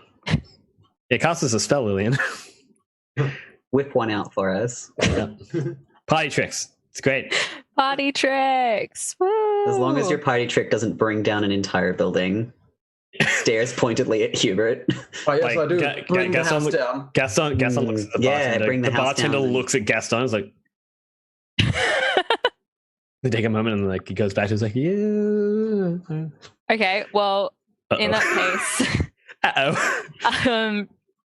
she just like, it's like fine, like looks down, looks back up. Her eye color's completely changed. They're normally amber. They've gone red. Like they're the exact same color red as Gaston would have if his eyes are red. Mhm. She's just matched that. It's like a pale red. Then like, It's a look. That's rad. Sorry, is that what your eyes usually look like, or is that something else? no, it's not what her eyes normally look like. Oh. In general, no. That's she can that's change that. Gaston It's asking. using thaumaturgy. Oh. So, Wait, do you Like- actually use like full thaumaturgy? You're gonna go like, oh, yeah. because like thing. because But thaumaturgy that is a teeth. Like that's the thing is that she will like if they're like, oh, wow, she's like, yeah, but we know this is tiefling. Mhm. Yeah, that's fair. Because thaumaturgy is an incredible spell just for flexing. It's So literally much just fun. the flex spell. You're The like, flex. you can have like wind coming off you, like you're charging up to be a Super Saiyan. That's literally what the thaumaturgy spell is. I Yeah. love it. The anime. Like, yeah, your voice becomes like 2 times louder, I think, or something Yeah, like that. that's one of the things you can do. There's like a list of things you can do. So Well, Lillian, I was planning on taking a visit to the library here because I've heard it's reasonable. Did you want to come with me? I'd love to. Here we go. We can have a look and Might see if we be can find anything about you. Let's get some nerd shit going on. Yeah, It's gonna be nerdy. to the book depository. Back to the bookmobile. And we can do that tomorrow as well as Tomorrow. finding everyone some clothes so that they look reasonably presentable in a court. Sounds. Oh, I've got nothing to fantastic change me. into. I've got Yes, that's why Well- we're going to go find some clothes. Shopping. You're gonna go Shopping. shopping to the There's temple, more and we'll move on from there. But we'll I want more. wrap that up for a quick break, and then we'll jump back into it for the rest of our delightful session here. I hope you've all been having a fun time, dear and beloved chat, as well as dear and beloved players. But yeah, I think we'll wind down for a quick break. I'll go back. Do it. Wave out.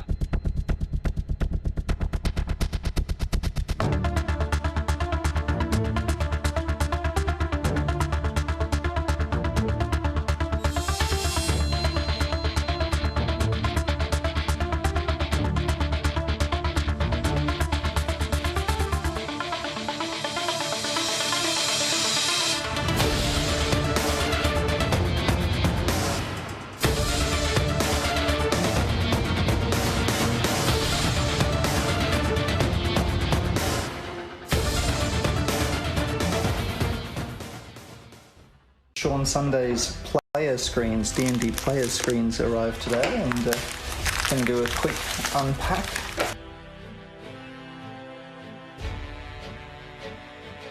What have we got? Look at that, nice. Partly what's really good is that they're kind of low, and with that is what I'm actually really looking forward to seeing, how they work together with Ardent Roleplay. And of course they're particularly good because they have a whole bunch of nice useful information on them for players, not just DMs.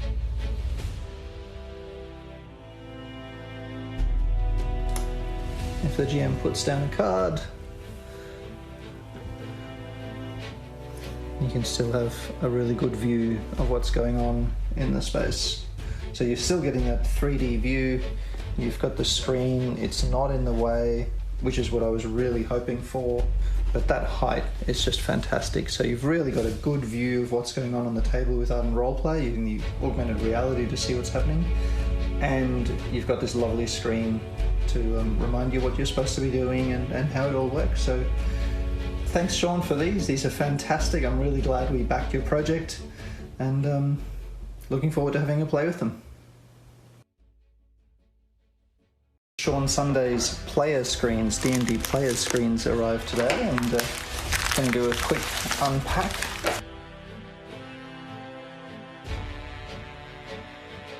What have we got? Look at that, nice. Partly what's really good is that they're kind of low, and with that is what I'm actually really looking forward to seeing, how they work together with Ardent Roleplay. And of course they're particularly good because they have a whole bunch of nice, useful information on them for players, not just DMs.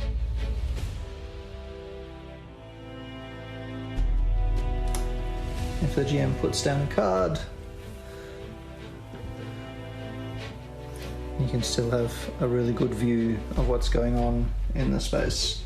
So you're still getting a 3D view, you've got the screen, it's not in the way, which is what I was really hoping for, but that height is just fantastic. So you've really got a good view of what's going on the table with Ardent Roleplay, using the augmented reality to see what's happening, and you've got this lovely screen to remind you what you're supposed to be doing and how it all works. So thanks, Sean, for these. These are fantastic. I'm really glad we backed your project, and looking forward to having a play with them.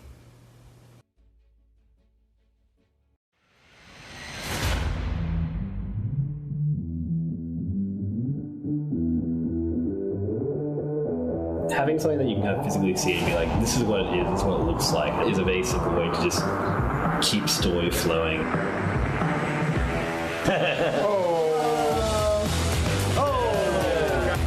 It's another tool to communicate to the players what's happening. Imaginations are endless. Players who are new into the game, being able to describe, what a crypt or a dais or something is. I believe we're in the presence of a trap. With this, it's like, this pops right up on my screen and I can see all this stuff and I don't need to tell anyone about it. That is amazing. That's so good. Oh yeah, look at that. Dang. To have that visualization right there. Pretty impressive. Yeah. Having the visuals, it kind of brings it into a cool world.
This is the second time I've played D&D. The first time I played, I actually filled in for a guy that couldn't make it to a session. I used my powers of perception, and no text on this slate, baby. I popped my collar, I have no worries in the world. Because my perception is usually pretty high, I can see a lot of things that the other people can't see, which means that I can kind of take advantage of situations a lot easier than I would be able to in just a normal tabletop standard. Like, it'd be very hard to be like, hey guys, I know the Dungeon Master just said I've got all this stuff in the corner, but don't look at it because you characters can't see it. I believe we're in the presence of a trap. With this, it's like, oh, it just pops right up on my screen and I can see all this stuff and I don't need to tell anyone about it. Oh.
Never played it, never played anything interactive. It was always on my bucket list. I've always seen it on movies. My friends play it, and I heard that it's like really immersive and that it can last for months. Oh yeah, look at that. I couldn't fathom how gameplay works like that. Like tailoring that some people could see certain things and then like other players couldn't. When they said it's all your imagination, I'm like, what? Like anything? I'm gonna run up to one of them and like hook my bow over its head, draw it back, and like decapitate. Imagination is endless, and I think having the visuals, it kind of brings it into a cool.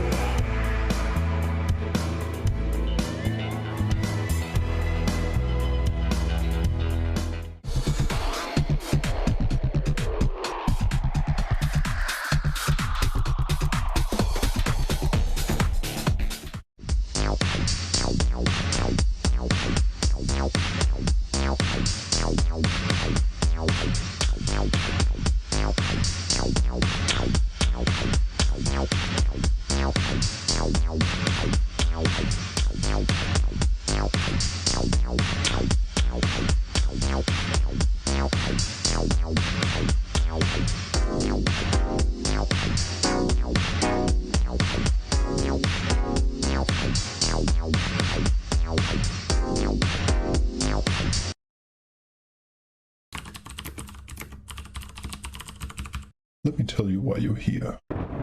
What if I told you you could mix augmented reality with your RPGs? You take the miniature, the story ends. You keep scrolling and believe tabletop games are limited to physical models. Download Ardent Roleplay.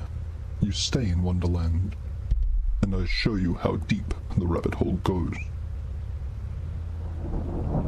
Remember, all I'm offering is the chance to add something new.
Sean Sunday's player screens, D&D player screens arrived today, and going to do a quick unpack.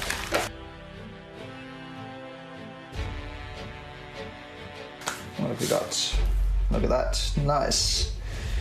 Partly what's really good is that they're kind of low, and with that is what I'm actually really looking forward to seeing, how they work together with Ardent Roleplay. And of course they're, particularly good because they have a whole bunch of nice, useful information on them for players, not just DMs.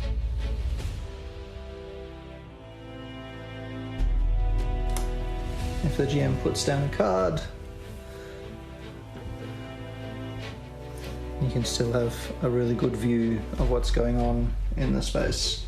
So you're still getting that 3D view, you've got the screen, it's not in the way, which is what I was really hoping for, but that height is just fantastic. So you've really got a good view of what's going on the table with Ardent Roleplay. You can use augmented reality to see what's happening, and you've got this lovely screen to remind you what you're supposed to be doing and how it all works. So thanks, Sean, for these are fantastic. I'm really glad we backed your project, and looking forward to having a play with them.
Sean Sunday's player screens, D&D player screens arrived today, and going to do a quick unpack.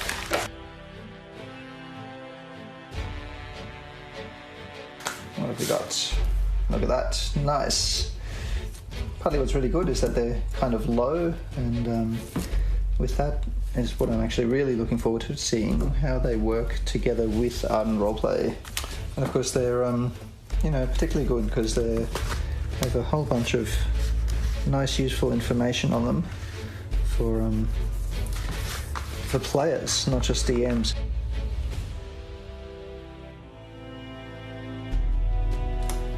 If the GM puts down a card, you can still have a really good view of what's going on in the space.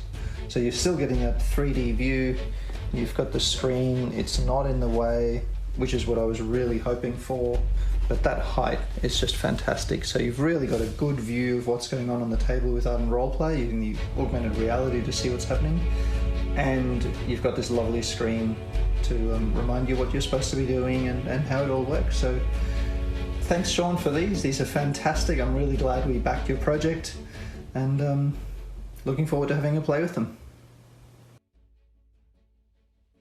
Sean Sunday's player screens, D&D player screens arrived today, and going to do a quick unpack.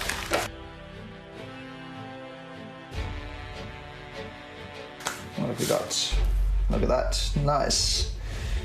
Partly what's really good is that they're kind of low, and with that is what I'm actually really looking forward to seeing, how they work together with Ardent Roleplay. And of course they're, particularly good because they have a whole bunch of nice, useful information on them for players, not just DMs.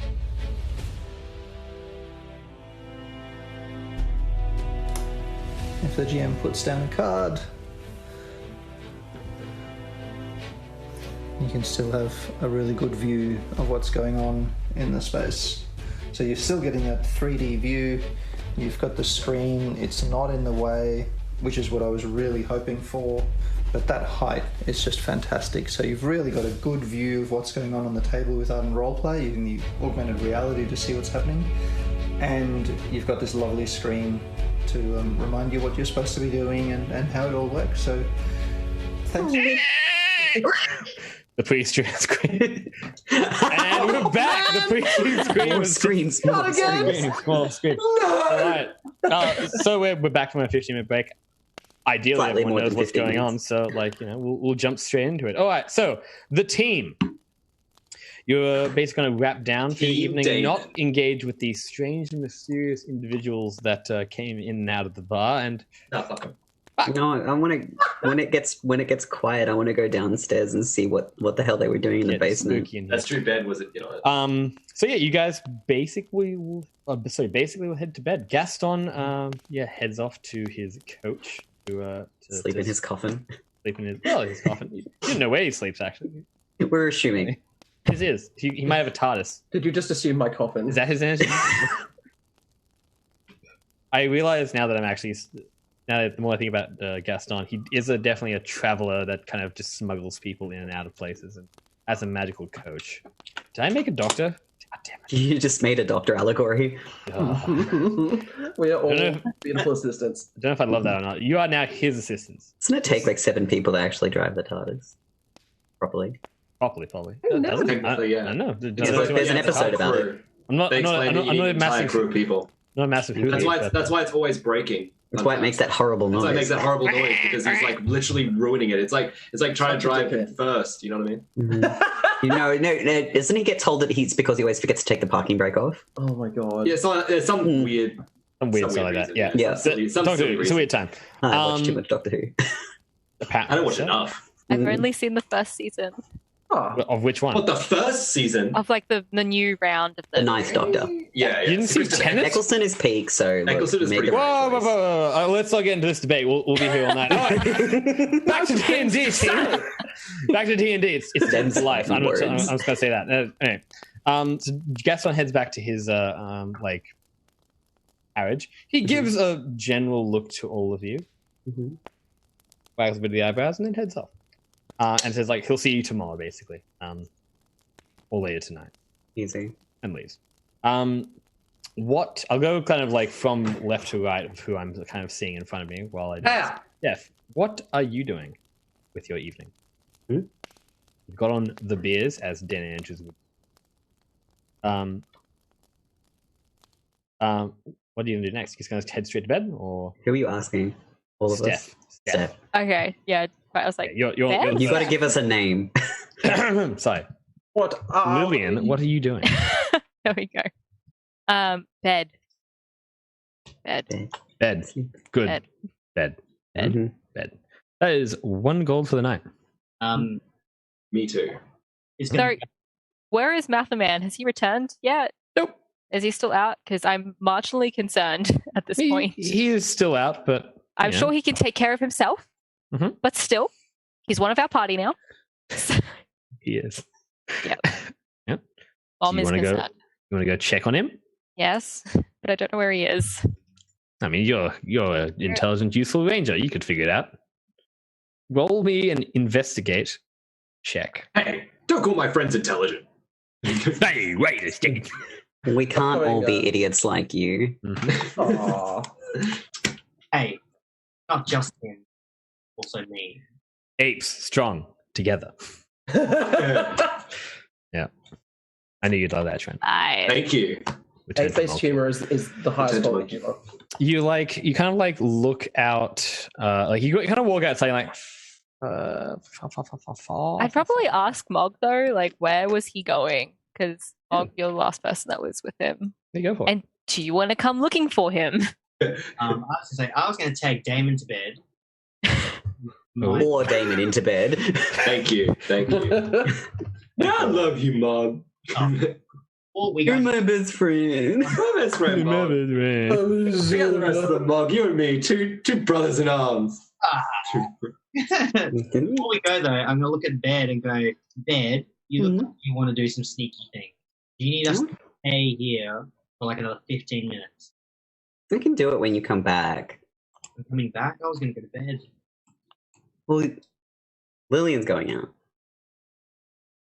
Aren't you? Lillian? I just want to know where Mathaman's gone first. Before we bed down. I love like the interaction that you all kind of get up at the same time. You're like, what are you doing? Like, what are you doing? What are you doing? Go to bed, man. Are you going to tuck me in? Yeah, it's at this point, Trent, that Damon Theomian becomes drunk once more. Probably been about an hour of chat. And now he's wasted. Yeah. You proper white girl wasted now, aren't you? Sloshed. No, white girl wasted. I'm like basically passing out on Mog's shoulder. I'm like half asleep. Yeah. Do me a con check. A con save? Con save, sorry. It's on con save. My mistake. Is he going to die of alcohol poisoning? Only time will tell. I hope not. Give me a second. He doesn't really drink a lot, from what I understand as well. He's a little cinnamon bun. Yeah. Just covered in beads. Covered in beads. God, Heavensburg is just so fun being in Heavensburg with all you guys. I love it here. 19, boys. You do not vomit on Mog as he carries you into bed. Thanks. Yes. I hold it all down. Mm-hmm. Impressive. Somebody give him a glass of water. Or 10. Or 10. Just like siphon it directly into my bloodstream. Just cast create water. Creates a lot of water team. It creates You're like welcome. 9 gallons I can of water. do that. 9 gallons of water. You're welcome. Isn't it 30 gallons? I'm like, how many gallons it is? Pretty sure it's 30. It's a ridiculous amount of water. I'm like drowning. Water. How long? Yep. 10 cubic feet. But yeah, so you're gonna so Mog's taking Damon to bed, knocks him to bed, comes back out. Lillian's like, yo, I'm gonna go try and find Mathaman. You want help? That basically where you're at. Well, you don't know what Hubert is correct. Hubert was gonna go to bed as well. Well, I was going to stay up late and practice my lute. Okay, you practice your loot in your room. You get like spend a gold to like be at the place with everyone. And Baird was doing some spooky shit. Just want to go see what they were doing in the basement. Mm-hmm. Yeah, he's going to check on the spooky shit. All right, we'll get the spooky shit. He's checking on the spooky shit. I'm investigating the spooky shit. So we'll focus in on Steph. Also, Hubert and I are in the same room because as he walks past... Or Lillian. Sorry. I call Hubert into the room and ask him to sing me a lullaby to sleep. Mm-hmm. All right. Through speech talk. So we're in the same room together. Damon, sweet little Damon, fall asleep right now. I'm perpetually impressed by how quickly you whip those out. Yeah, 100%. You just say words in a silly voice. But you get them like in tune. And like you do get you pull out some rhymes and stuff. Yeah, like it really sounds your improv is cohesive. Take the compliment, Nick. Chef's kiss. Mwah. Love it. Good to the last drop, I tell you. Good to the last drop. Yeah, I'm just gonna practice all night. What's in the basement? What's in the basement? What's in the basement? What's in the basement? What's in the basement? What's in the basement? Well, so Lillian and Mog are doing that thing first. So True. you're gonna try and find Mathman at night. I feel like we have no hope in hell, but let's try. Well, you know some of the general places that are here. You got the map there. So where do you want to check first? I'm a ranger, which means I'm not good in towns. I'm not a rogue. You trick. Well, that's your chosen I terrain. have like what? Roll and investigate. You're good at that, Steph. You're right. No, I have a +2. Mm-hmm. If I'm doing like survival, I have a +6. Mm-hmm. Last place that he was at was at the Badger's Day Inn. I think I vaguely remember that being the last place that we were at before he was like, I'm going somewhere. Yeah, I think he went to the Badger's Day Inn potentially, but I don't think he actually went to the Badger's Day Inn. You were in, I think, you're in the very south of the city where the Temple of St. Alban was, but he went elsewhere, around the same time you did. We met up with the rest of the team at the inn that was doing all the was doing the contest. That was the Emerald Inn, yeah. Oh, okay. But he headed off. Okay, so then we'll go to the Emerald. Isn't that where we are now? You are at the Emerald Inn at the moment. The Badger's Inn is a different place. Steps outside, and I can point you to the last spot that he was like. I'll be like, that's where he was. Does that help? Yes, it does, actually. Can you I will allow you, Lillian, to roll me a survival test. If it's good enough, okay, maybe you'll find him. It's like a bloodhound, like... Where is he? What does Mathman smell like? You have to tell us now. What does Mathman smell like? Disappointment in us. No, hold on. I got this guy. He smells like rosemary. Aww. Solid. I got 18. An 18. You find some tracks. They lead further into. They lead towards the like a corpse of trees that are just around about here, and lead into a graveyard. Oh. Like a little tiny wooden, like a little tiny steel gate. It's a little bit rusted, but relatively in good condition. And there are gravestones as well as a cliff face that just on the kind of the eastern section of the graveyard. So the tracks go into it? Yeah, they go inside. Okay. Does it not come to like a part in the gate that he goes through anything, or does he just jump over the gate? Oh, he obviously has opened the gate and then gone through it. No. Yeah. Okay. Yeah. Is Mog coming with, or has Mog just been like, that way, and then just like go back inside? My job is done. No, I'm with you. My tracking abilities and my hammer. And my fist. Oh, no. Okay, well, into the graveyard, I guess. Can't be that bad. Into the graveyard you go. And you start walking through the kind of like headstones and stuff like that, and some of these are quite old and dilapidated as far as like tombstones are considered. But there are obviously other ones that are a little bit more newer. They seem to be, some of them seem to be actually like labeled under a family name or a specific individual. And there seems to be like fresh ones, quite relatively fresh ones, like ones that you can kind of see they're struggling a little bit for room. Just from the amount of the dead. You come to, you kind of go, wind through it a little bit, looking through the gravestones. And roll me a perception test. Fools. Hey, 7. 9. Natty. Damn. I rolled a nat 1, so I'm being carried by my bonus. Mm-hmm. You can spend a little bit of time here, but You don't seem to see anyone else in here. It is only about like how long do you plan to like search in this graveyard for? I can't imagine. I don't know, Mog? 15, 20? I don't know. Yeah, I was thinking about that too. Because I kind of don't want to let Bear go into like danger on his own. He's got to protect your idiot. The 20 minutes will be past when Bear is going into danger on his own. Because of your natural one. Man. But you do find at the end of like the kind of grave, down like a little set of narrow kind of staircase near a well, where there are like some gravestones kind of set up, and like a symbol of Vanathar like on the well's kind of head, and a little tree kind of growing out of it. There's a sleeping Matthew man beside one of the gravestones. Oh, cute.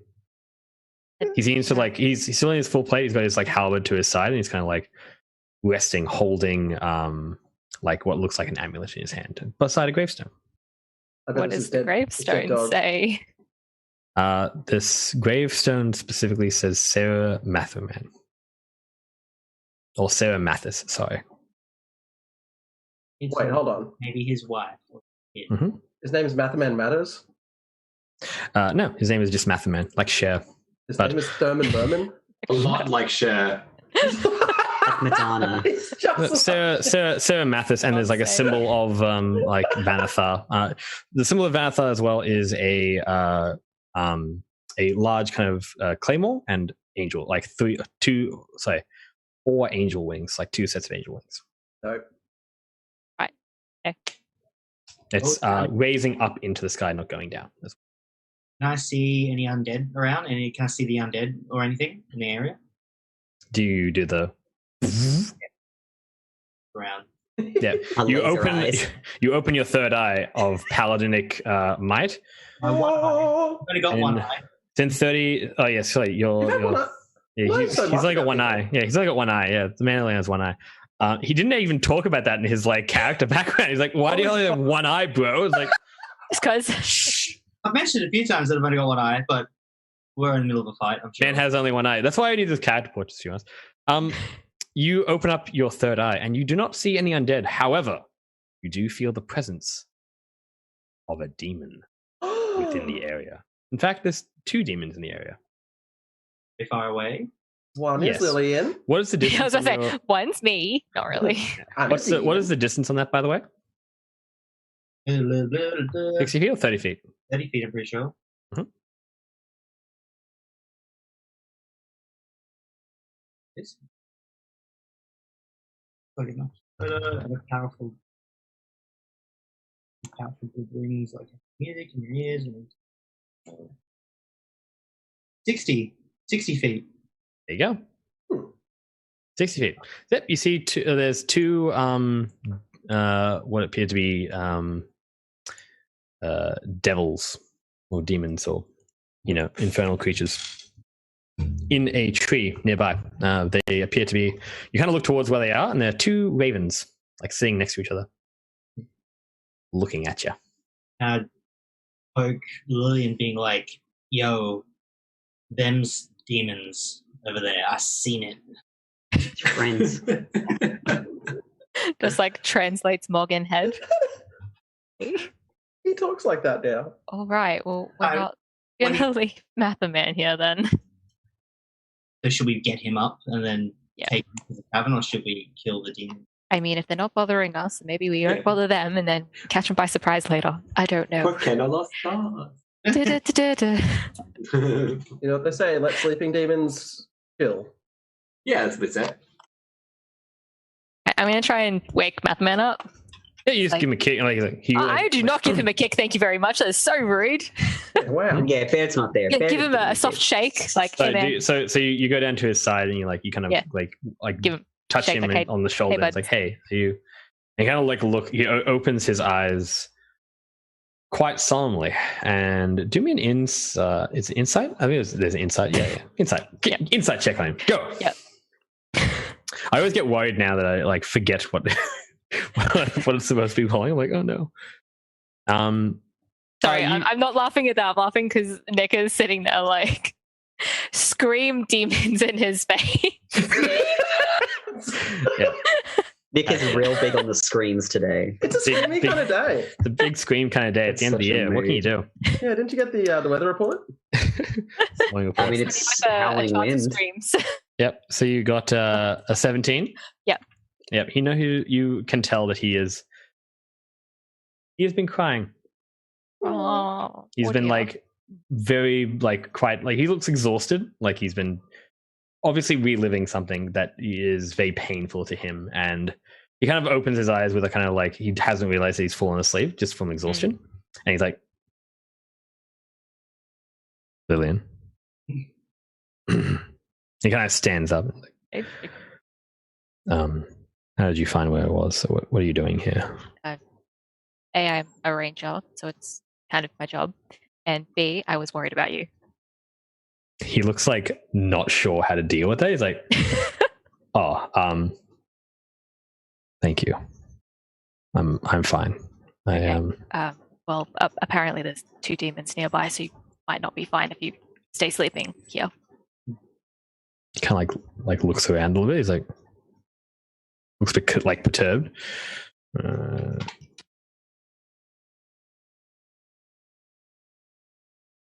I think it was just activating demons, I think. So I'm hearing noises. Yep. Right. Oh. He kind of like looks around. He's like, he spots like, he kind of like is trying to figure out where the things like the demons are. He didn't see any. He's like, what? And the ravens like flap and fly like up and like start to fly away. Like they move around, kind of like in an arc to kind of like look at you guys, and then start heading in the direction of the east. Okay. Well, like Peace as they're out, flying off, I'm like, Mog says, like, and I'm like, just like gently, not like it's them, just very gently, be like those ones. Mm-hmm. According to Mog. And like looks at them as they fly away, and it's like Demons according to Mog. Like looks to Mog with like some like what do you want to do? Well, they're flying away now. I don't know what we can do, but probably best to not sleep in the graveyard for tonight. And stay out during the day. We find it. Mm-hmm. As you wish, then. And he like follows you back to the inn. Meanwhile, yes, Bed, you are going downstairs. Is that correct? I was going to wait for Mum and Dad to get back. Okay, you can wait for Mum and Dad to get back. You're about like half an hour later. Mum and Dad return with Mathaman as well. Delightful. Yeah. Yeah, Bear's just Bear's been like cleaning his instruments and... Bear's like leashed outside the building with a bowl of water next to him. Basically.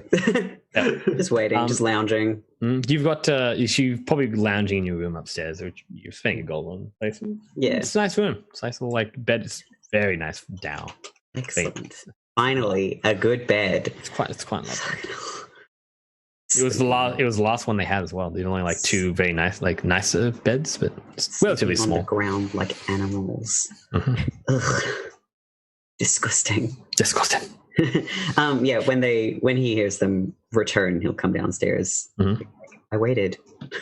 Specifically talking to Mog, like I waited. In this interim between like when you're kind of downstairs talking to Bed and like having seen Mathaman and what he was doing, do you ask him any questions about it, or are you going to just be like, you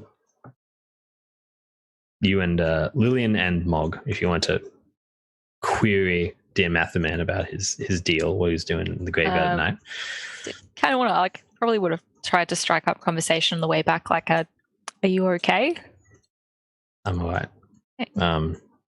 It's not a very far way back to the inn. It's probably like 200 meters or 500 meters, something like that. Like okay, yeah. I feel like I just would have asked him like after we'd left the gates of like so you're like the graveyard. You kind of start walking down the street, and he's like, I'm fine. And you kind of get into the Emerald Inn, and he like kind of like sees Bed and is like, that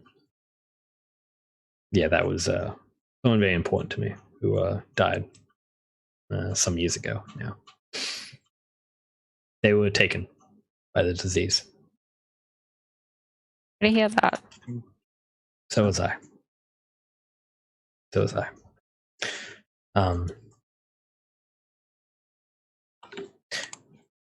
Yeah, I'm gonna go and get some sleep and talk later. That's rough, buddy. Yeah. He is about. He looks like he's about to say something to it. He's like, he just kind of nods and goes upstairs. Yep, he can hear the dulcet tones of "Bingo Bango Bongo, I go back to the Congo." Everyone in the rooms next door are like, "Where's the Congo?" What's the Congo?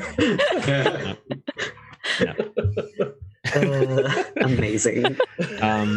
Cool. Yeah. So Lillian in bed. Are you? Or is Mog going as well, or are you going to head to bed now? No, I'll stay up. Come look at spooky shit with me. Come look at spooky stuff. Yay! Yeah. Everyone else already asleep and doing the big bongo. Get wrecked is what you can do. You go downstairs and you have a look at this. I'm just going to send you a reveal. Oh my god! A reveal. Big reveal. Big reveal. You in the archway card. Archway card. Through the arch window.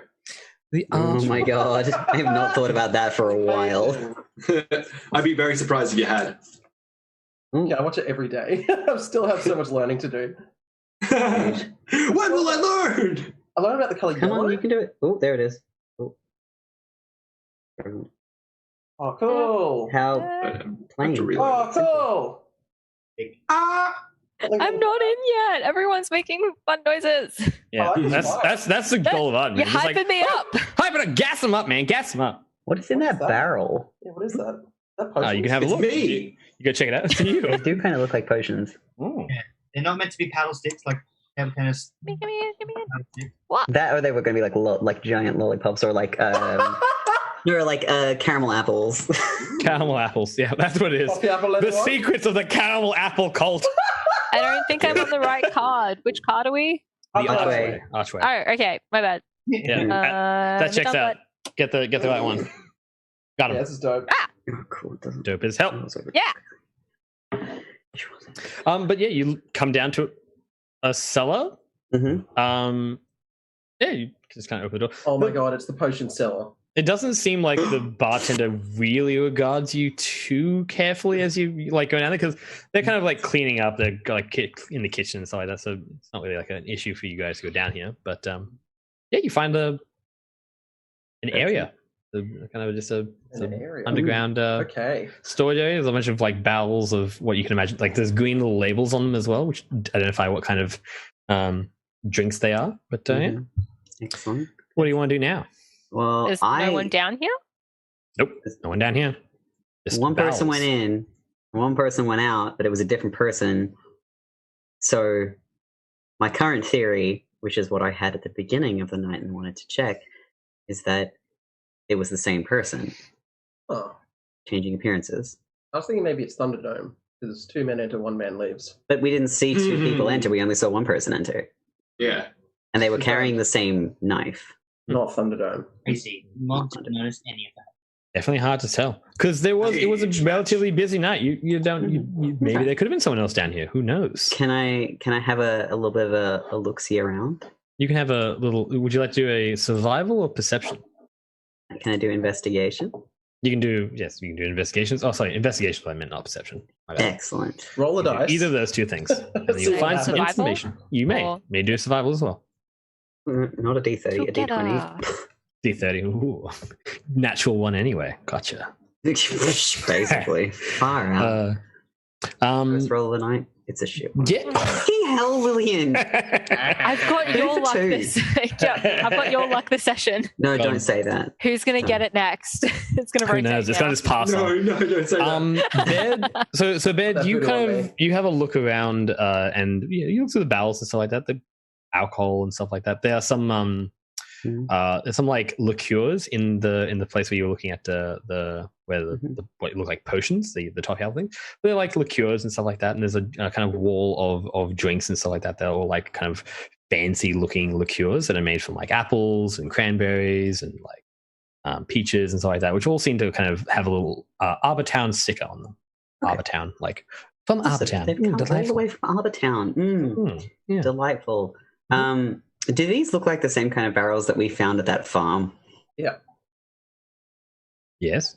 Okay. They do. Fantastic. Oh no. Not again. Wait, can any of us detect poisons? We have been drinking heavily all night, so this is bad. Yes, we have. Yeah, I should get you all with disadvantage. That's my mistake. So that natural one is actually a double one. So Bear hasn't been drinking.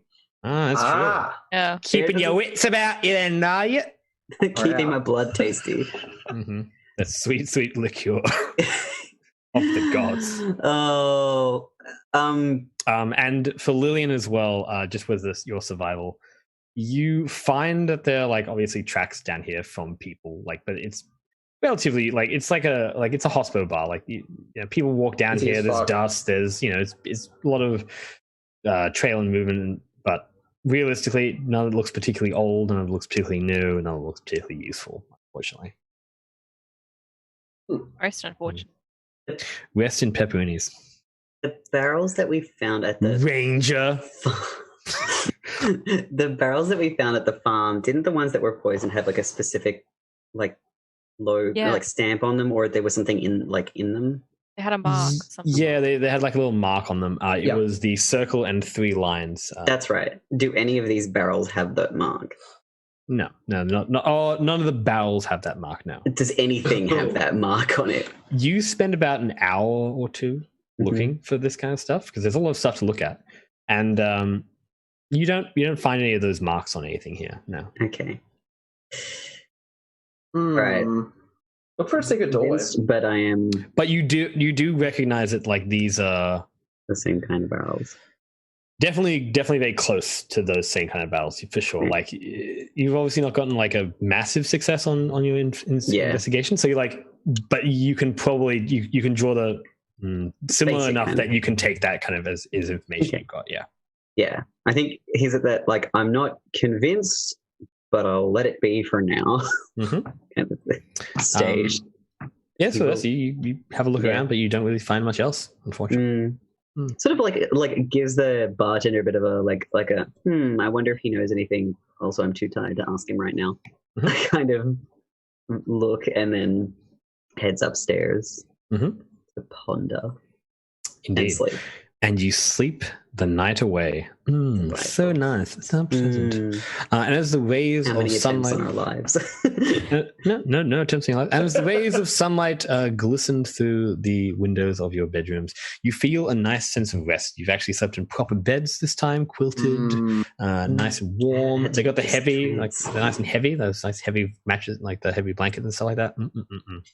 Good to the last drop.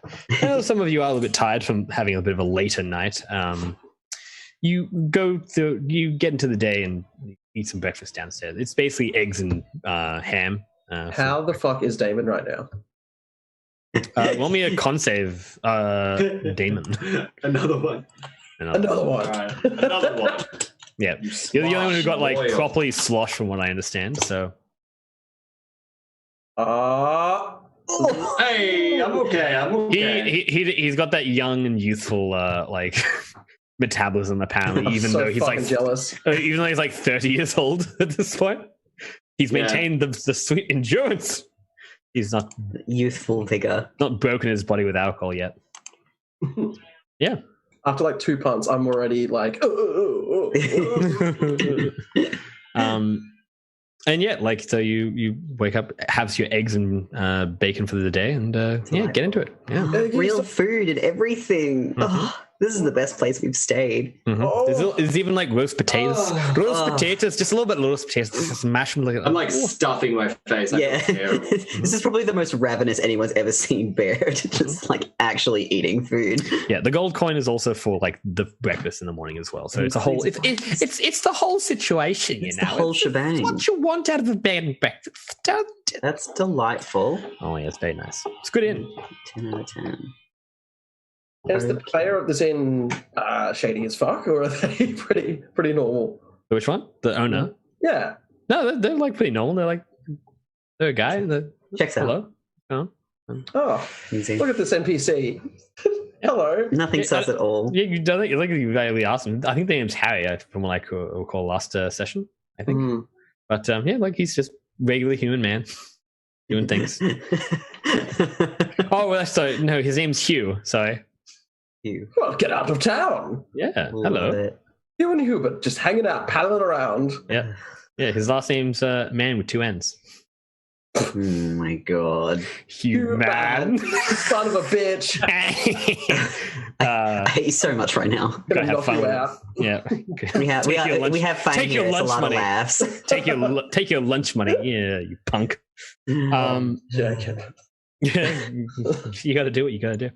And yeah, like Gaston and Mathaman like end up rocking up. They give themselves like the look like two ex-lovers would. But... Yeah, it's much like the good, the bad, and the ugly. Tumbleweed rolls. Exactly. See like some poor barmaid like running after with a broom. How did I get in here? Again, get out of here! Every time. Like the Emerald Inn definitely has too many bards. There's too many. It's always like some dramatic situation happening at any given time. Tumbleweed's just a crew wherever there are bards. Yep. So, what is the current plan for today? You guys going to go shopping, and then you're going to go booking, and then you're going to what? It's a fun day. First. Clothes first. Everybody needs to have a nice outfit. I will not be seen in public with you guys in a court if you're dressed the way you are currently dressed. And Gaston is kind of like, yeah, I'm happy to kind of help you out with the good places to shop here. I'm a local after all. I'm wearing my shopping attire. I'm going to wear my slouch hat and like a little vest. And Mathaman's like, unfortunately, I don't think you'll be able to get an invitation, Mathaman. I'm so sorry. And he's like, oh. Dunked on. Just like eats his bacon and eggs. Subtle shade. Just, I guess you're not important enough. I'm sorry.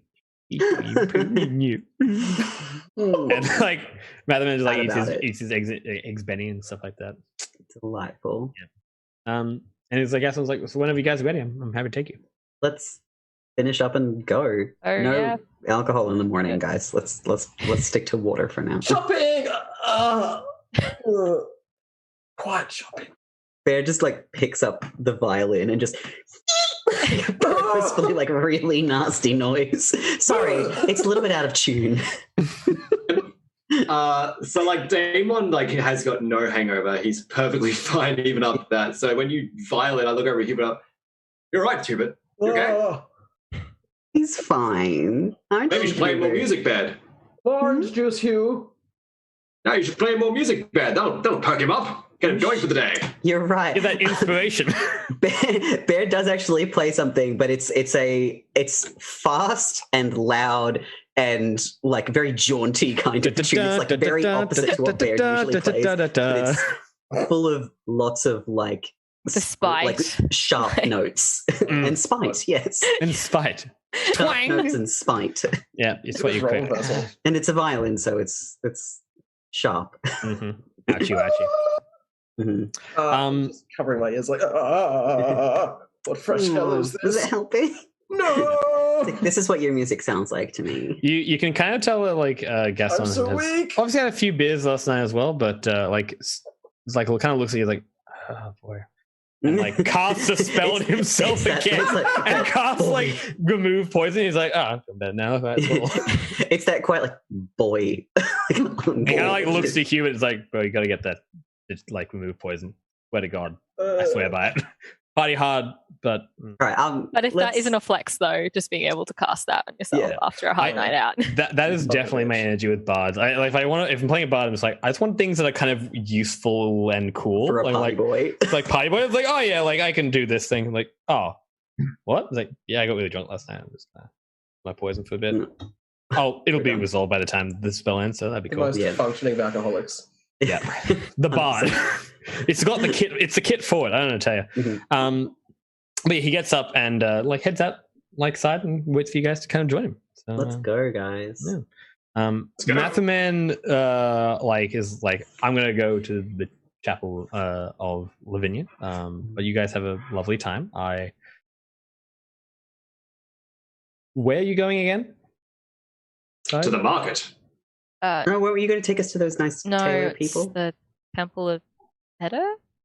Oh. He like blinks at that for a second. He's like, I'm sorry, the what? I'm like a little bit roll. I was like, did I pronounce that incorrectly? None of us are from around the demonic mask people. Yes. Yeah. Yeah, they sell pretty masks. This was Apparently They they can. also Apparently sell they're also pretty tailors. garments. Like he points a look like directly at like Gaston. This is your doing, wasn't it? He's like, hey man, they got to go to a party. I just know the guy to ask, and I don't like him any more than you do, man. Oh, Okay, so These people need just- nice clothes. they're just the people to go to get nice shit. I'm gonna tell you. so it's not Scotch and It's going to soda. cost our souls, isn't it? No, it doesn't cost your souls. Just What's it going to cost? like Gaston's like, look, it's just money, man. Like they run a business. Like they worship a god of crafting. So I don't know. All right. Bit skint actually. You shouldn't be skint. You just 100 gold. yeah. You just got. We both just got 100 gold. Oh, that's right. Yeah, you good. I was thinking. I'm very bad with money. I don't know where the money went. I don't know what. Investing into something. Oh, it's in my other pants. I'll be right back. Yeah. Also, didn't we also get like silver pieces and stuff like that? Well, I think you might have. You got it in like 'cause- relative change, yeah. Oh, yeah, I got a bunch of silver. I can't remember how much it was though. Well, I'm not skint at all. You're rolling it, mate. You're rolling it. So he takes you down towards like the main strip. And at this point here, hold up. Hello? No? You wanna... I'm working for you. My mouse is quite broken. Rip. Ooh, hope it's still... Time is literally ticking. I can hear the ticking. Savage. All right, that's fine. Oh, there we go. All right, Hey. takes you there. And you break off with the Mathman. He goes into the chapel of Lavinia, and you guys head down this way. And you curl around and find yourself to about here, where there's a cordoned off area with the like bird masked individuals, as well as the Alban, like the temple, like the clerics of Saint Alban with their like kind of grey brown robes and the 3 flaming swords stabbing down into an eye. Delightful. Mm-hmm. And they're kind of like, halt. What brings you here? We need new clothes, and we were recommended to come to the temple. I'm sorry, you'll not be able to enter into this particular district of the city. It's been cordoned off for the quarantine, we say. You understand the requirements. Looks pointedly at Gaston like, bitch, you knew this place was cordoned off. Yeah, what the It's fuck, like- Gaston? And like Gaston's like, well, actually, we are here on behalf of the Church of Saint Alban. Yeah, like this is our representative right here. And Drags like, Mog pats over. Mac on the like back, like, yeah, come on, man. Yeah, he's our leader after all. Yeah. We're here to help as much as we can. He kind of like second guesses. He's like, oh, of course. You're here to deal with some of the issues, then? Absolutely. He's like, deal with. Sure. He's like, what do you say, Mog? I just absolutely, we're here to help as much as we can. Oh, okay. Well, of course, my lord. And he like obviously has noted that you're like a paladin, and opens the gateway and lets you guys in. And you get like walking down the street. It is dead quiet in the street, and you know it's kind of adjacent to the Shire Town B&B.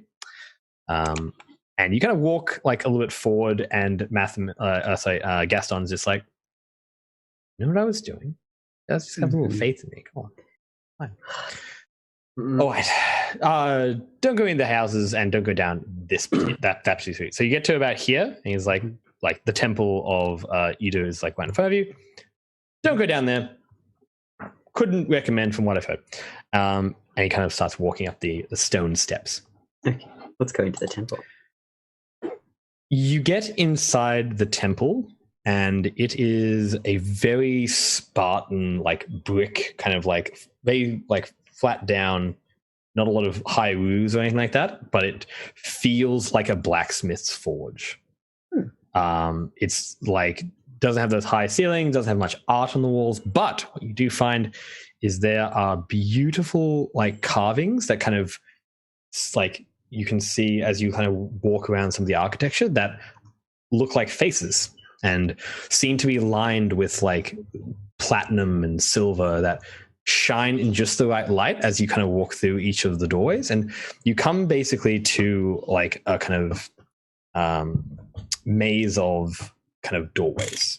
And at the center of this maze is like a single desk with a individual with a beautifully ornate silver mask, and he is writing on a large book, scroll, pens, and paper, and kind of different books around him that are kind of slightly hovering as well.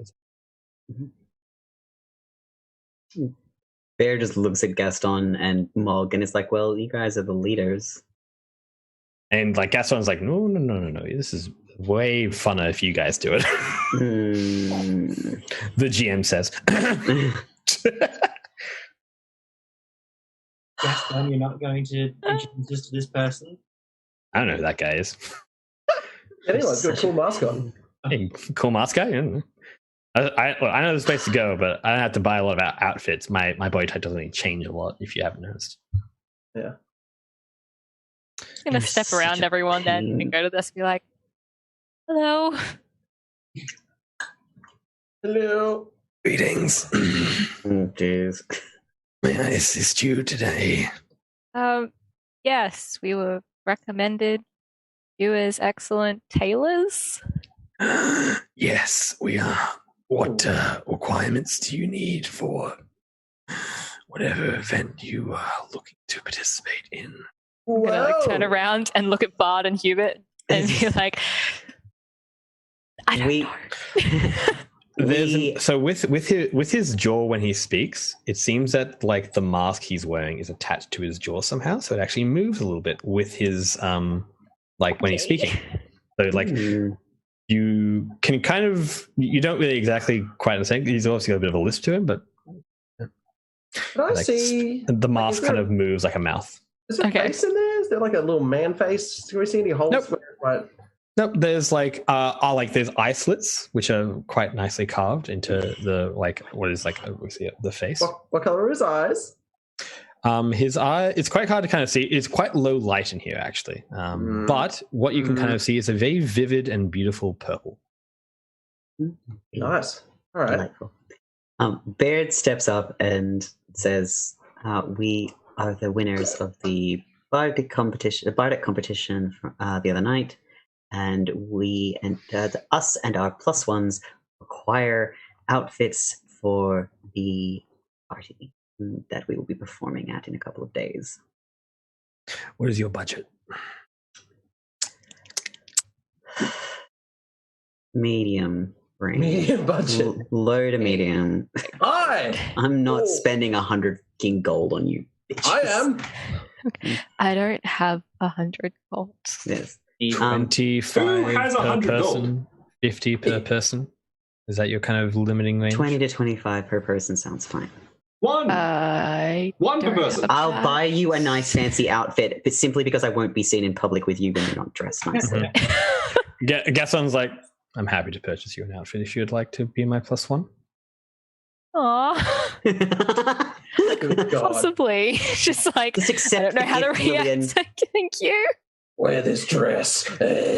I get the feeling that you don't go to many parties, so it's no trouble for me. Thanks. And he's like, very well, bring what you have and I will assign you a tailor. Do you acquire masks as well? Points to Damon.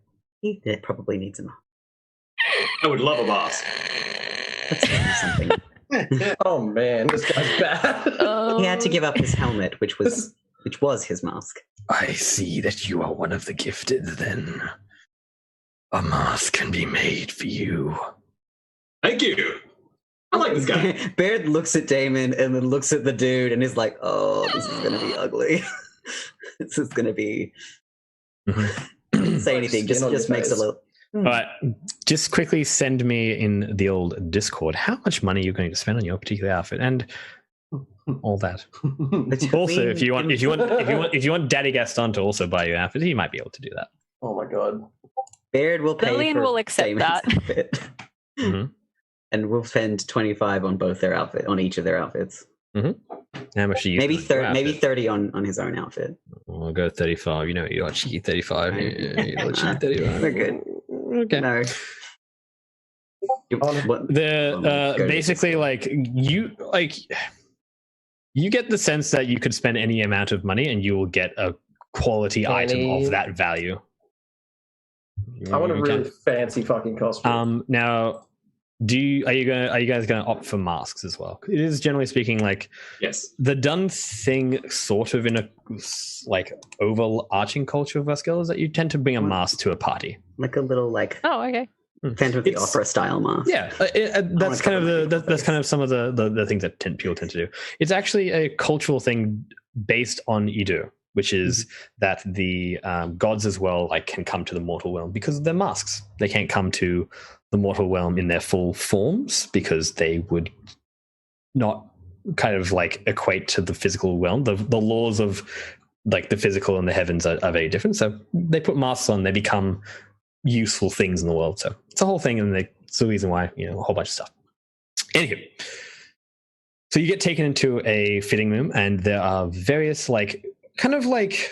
I would say gnomish size, dwarvish size. They have a bunch of differing stances, but they all are quite they have these kind of spindly hands, and they weave wonders. They create beautiful things, and they start kind of dressing you. They give you beautiful silks and stuff like that, and you are treated to what is quite a ostentatious kind of moment of pampering. They beautiful hand silk brocades, beautiful long flowing dresses made from various enchanted and unenchanted spider silk veins, like magical creatures of silk who make magical silk, as well as a mask each. Now, you might not spend a great deal on your mask. It depends on kind of what your aesthetic is. I'm going to assume that, Trent, you want to spend a little bit of money on your mask, maybe? Or are you looking for a very, Sorry? Do you want to spend some money on your mask? Well, yes and no. Gaston's paying. I'll spend as much as he can pay. I have 1 gold. I spent all my gold last session in a not very economically smart decision I made. Honestly, I think Bed's kind of fronting some for you guys. Yeah. And you actually, the temple actually gives you a special mask. They give you something special because they seem to recognize something important about who you are and what your face is and how important it is that should have a mask on it. So they will construct you actually something quite impressive. It is a beautifully carved silver and iron mask. It seems to be mechanical in nature. It actually equips to your mouth. It goes inside your mouth and kind of moves with you a little bit. And it seems to have, it's actually a weapon. You can use a bite attack with this particular mask. Yeah. It does. You're welcome. It does a 1d6 bite attack. It is an action, obviously, to use the bite, but it does a 1d6. Yeah, 1d6. Yeah. It's some sweet. You Ignore that dice roll. Accidental dice roll. What the fuck is that? Yep. Hubert and Mog, you get a beautiful kind of suit. It's this kind of sky, midnight blue outfit for Hubert. For Mog, you get much more of a gray silver. It's little flecks of silver in the bouquet. Importantly, does it go over the armor? It does not. No, it is not supposed to go over the armor. For it to go over the armor as much as possible. They question whether you would like it to be a a suit for have the breastplate on, because the breastplate is usually what you'd potentially wear if you are more of a martial. So you reduce it basically down to a breastplate instead of full plate armor, because it is considered undue to bring full plate armor to a fancy gathering. But they can kind of make a sash that kind of comes over it, and a lot of pauldron, kind of cloth, well-made pauldrons and stuff like that as well. Okay. I call it epaulette. Yeah, an epaulette. Yeah, epaulets and stuff like that. For of course you as well, Damon. You get given a very kind of similar thing. They do up a silver and black suit for you. It's quite nice. And for of course, for bed. Sorry, I'm at the end of my remembering of names. They make for you a it is a layered jade and kind of amethyst suit. It is kind of like has like how do I describe this best? I'm not a tailor, so I don't know how to do it as the full justice it needs to. But there is kind of like a section of the vest, which is this very beautiful emerald color. It's like this like deep green. The actual shirt itself is made from from what you believe to be potentially like dried silk. It's a kind of enchanted silk that you're like, oh, I know what that is. Oh my freaking god! Like it's very well made, so very sturdy silk as well, considered to be like quite nice, and corresponds to being basically like +1 armor. Not a lot, but enough. You can get +1 armor when you're wearing it instead of otherwise. You can get better quality armor. They will be a John Wick armor for you, and will make you magical cloth armor that will effectively be like leather. I love that guy. Yeah, it's great. Delightful. And as for you, Lillian, as well, you are treated to a very beautiful gown. They kind of like ask you kind of what kind of style you want. Whether you want to be like more gown, or you want less gown, or how you want it to kind of look. And Gaston kind of gives you the look. It's like, what would you like to kind of help you, but recognizes that like I will make some decisions for you. But if you have an idea, then I'm happy to hear it. Total sugar daddy territory. I've got no idea. I don't attend these things. You are given like a very beautiful princess dress. When you wear it, you feel like a princess. Aww. Absolutely. And he like kind of like has quite a nice outfit himself, like he got like gold and stuff like that, and purple and black. But it seems to be like something nice he's doing for you. He's like, oh, like you probably don't deal with this a lot, but it'll be nice.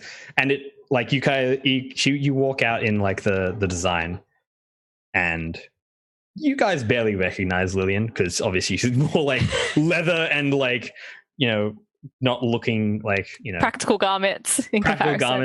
This is like, yeah. Baird's having the time of his life, and he is delighted by everyone's outfits. Yeah. And masks. I'm constantly screeching when I see people come out, like, oh, look at you. The mask you are given is a silver half moon. It kind of goes like this around your face.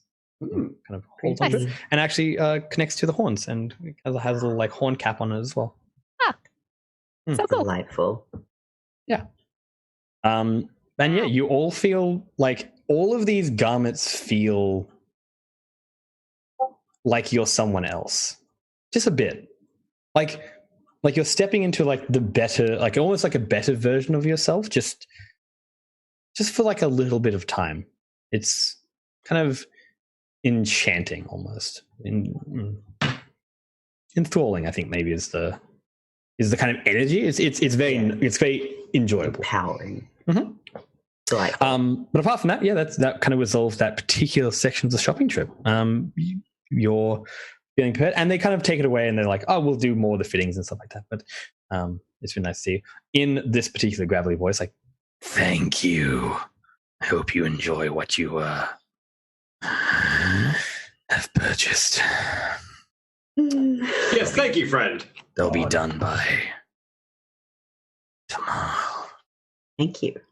You know, smoking kills. Bear just reaches over and just flicks Hubert in the ear. Just Doctor! I'm concerned for his health. I've got a thing that if you like. Make it healing. Goodbye. Let's leave before we upset the nice people. Yeah, they go back to their work and they ignore you mostly. You're making us nice clothes. Let's leave. All right. So you fast forward a little bit, and you go and basically like you like feeling a little bit on high after that. and you're kind of walking through the town. And what are you guys planning to do now? We're going to probably wrap it up pretty soon. We've got about 15 more minutes, so we'll see how we go with this next little bit. But got some plans. I want to go to the library. Yeah, well, to quote, to the library. To the library. library. Yep. Let's all go to the library and get ourselves some books. No. You guys are noisy. You don't have to. Yeah, I think I'm banned from all libraries across the universe. Just for being alive. Me kicking the door down as an actual librarian about quiet libraries. All right. All right, so you are brought to you go into kind of the bastion, and there's like a kind of rehearsal kind of going on at the moment, and you kind of walk in, and it's in this kind of very beautiful like long hall. There's like a kind of section of tables and stuff like that, as well as a kind of beautiful looking stage with instruments already there for you. You see Genvolio kind of fluttering around the place a little bit, kind of getting people organized and ready. And they kind of like look to you all as you arrive, and it's like, oh, good. Well, we won't need you just yet, but stick around and we'll do some performance testing before we get into it. Justin, no. And it kind of like flutters off a little bit. And you guys are kind of in this beautiful hallway, in this beautiful like, bastion. You do have to kind of like go through some like gateways to get here, obviously, because it is a walled, like cordoned off area on the very high end of the city itself, kind of overwatching the rest of the city below. And you guys know, like, kind of possibly go talk to one of the servants moving around the place. I believe there's a library here. Yes. Is that possible to... Library! Yes, can we go to the library? Can you point us in the direction of the library? He kind of like seems to think about it for a little bit, and you can kind of see these gears turning in his head. He's like, yes. The tones is unquenchable. Yes, I will, yes. And he like kind of walks in a direction and gets you to follow him. And walks down the hallway and walks into like a library. At the top of this library, you can see there's a desk, kind of like kind of orbs and stuff like that. It looks like a like kind of cordoned off section of the library that's where a wizard might be kind of staying. But you don't see anyone at the moment, and you kind of move into the area and like kind of start perusing around. So what are we trying to find here? Well, Baird. Baird would like to find some more information about the various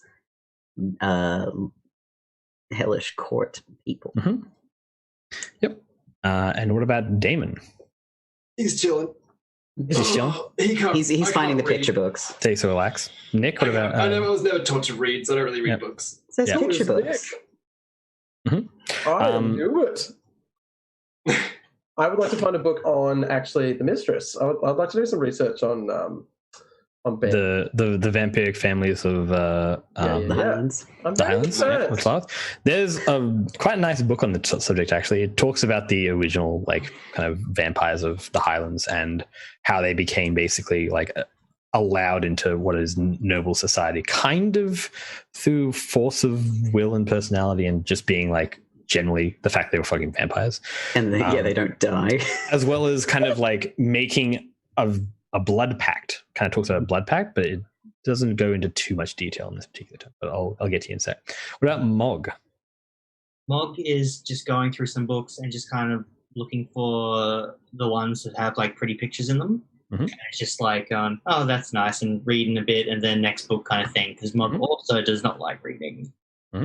Not here to read, here to hit things.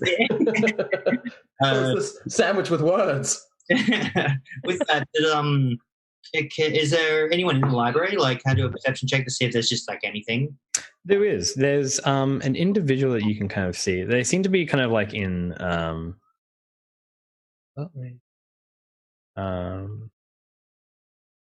it is the person on the hideout. There's actually like one or two people that seem to like have these kind of robes on. That, like they look like potentially like they fit in just being librarians or something like that. They seem to like be scholars of some sort. If you have a look on the hideout card, kind of like moving around. They don't have the daggers in their hands, of course, but they are kind of walking up. Now, Lillian, what were you also looking at as well? Interdimensional portals. Dimensional portals. Just some casual light reading. You have a look through like some of the arcane sections and look through. So I'll touch on everyone's kind of deal in just a sec. So first, we'll actually go from left to right again, I think, and I'll end with you, Rami. So you have a look at some interdimensional portal stuff. Do me a Arcana check with advantage. Because you got a library. Anyone doing research, also do me a similar Arcanum check. If you're doing more history, then probably do history. I think for you, Hubert. Obviously, you don't need to roll Damon. And you were looking for what mug was that again? Just looking through books. Just looking through books. You can look through books. If you want to find anything specific or want to know anything specific, you can do me a roll. Sure, let's do. Well, it's probably about time that I actually did some research on history. I mean, not history. Wrong one. Religion. You've just been making it up the whole time. What is it? I'll just do one of each. Yeah, it'll be fun. Oh, you know that old hymn, God, God, God. God, God, God. Yeah. So for you, Lillian, you did get advantage on this because you have a library at your disposal. You, Lillian, you find a book on what is called the 7 Pathways from Heaven and Hells. It seems to be relatively well documented of the 7 seats of the 7 worlds and the 7 rulers of each, and talks about kind of various worlds within the span and space of the material plane, as well as how they connect to the the astral, but it's the magical realms of gods and demons, and how they kind of all float together. And talks about 7 pathways that can be opened and traversed. They're like the highways to these places, though they have no solid foundation in the physical realm. They are only pathways to get from the location to the physical place, to the physical realm. And you can open them kind of anywhere within the physical realm, but in the specific places, there's only one. For you, Mog, you do kind of a general knowledge stuff. You know a little bit more about magic, I would suppose. Just kind of in a perspective of how, the bodies of celestials kind of are formed. For you, Hubert, you do get a kind of background on what is called the Blood Oath. That's a kind of magical oath that was forged by the vampire clan that is beholden to what you can kind of gather to be the clans of Talareth rather than a particular person, but it is vague in how you kind of understand it. And as for Bed, what was your last one on? What was your Arcanum on? My Arcanum was researching the Hellish Court, particularly looking for information about Golduraya. Golduraya comes up in your research, and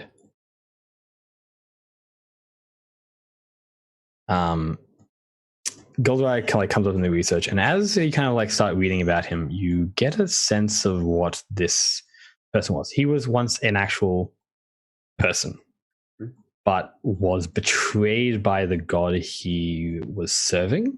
And it talks a lot about betrayal. He was betrayed in such a way that drove him to such malicious insanity that he decided to bleed hatred, true, earnest, emotion into the world. And it burned away a lot of the humanity that was within him. And eventually he became so consumed by this that he was able to wield malice like a true weapon.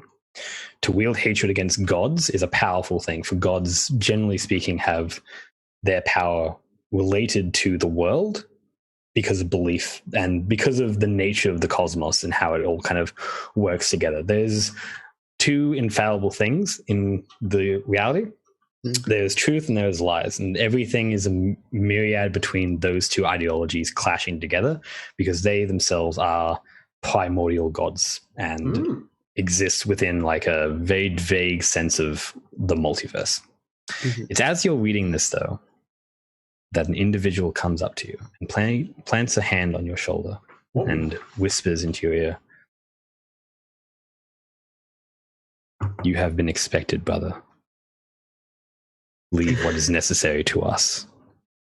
And it's at that moment that you turn around and you see like this relatively normal looking figure give you a look, and others emerge from behind bookshelves.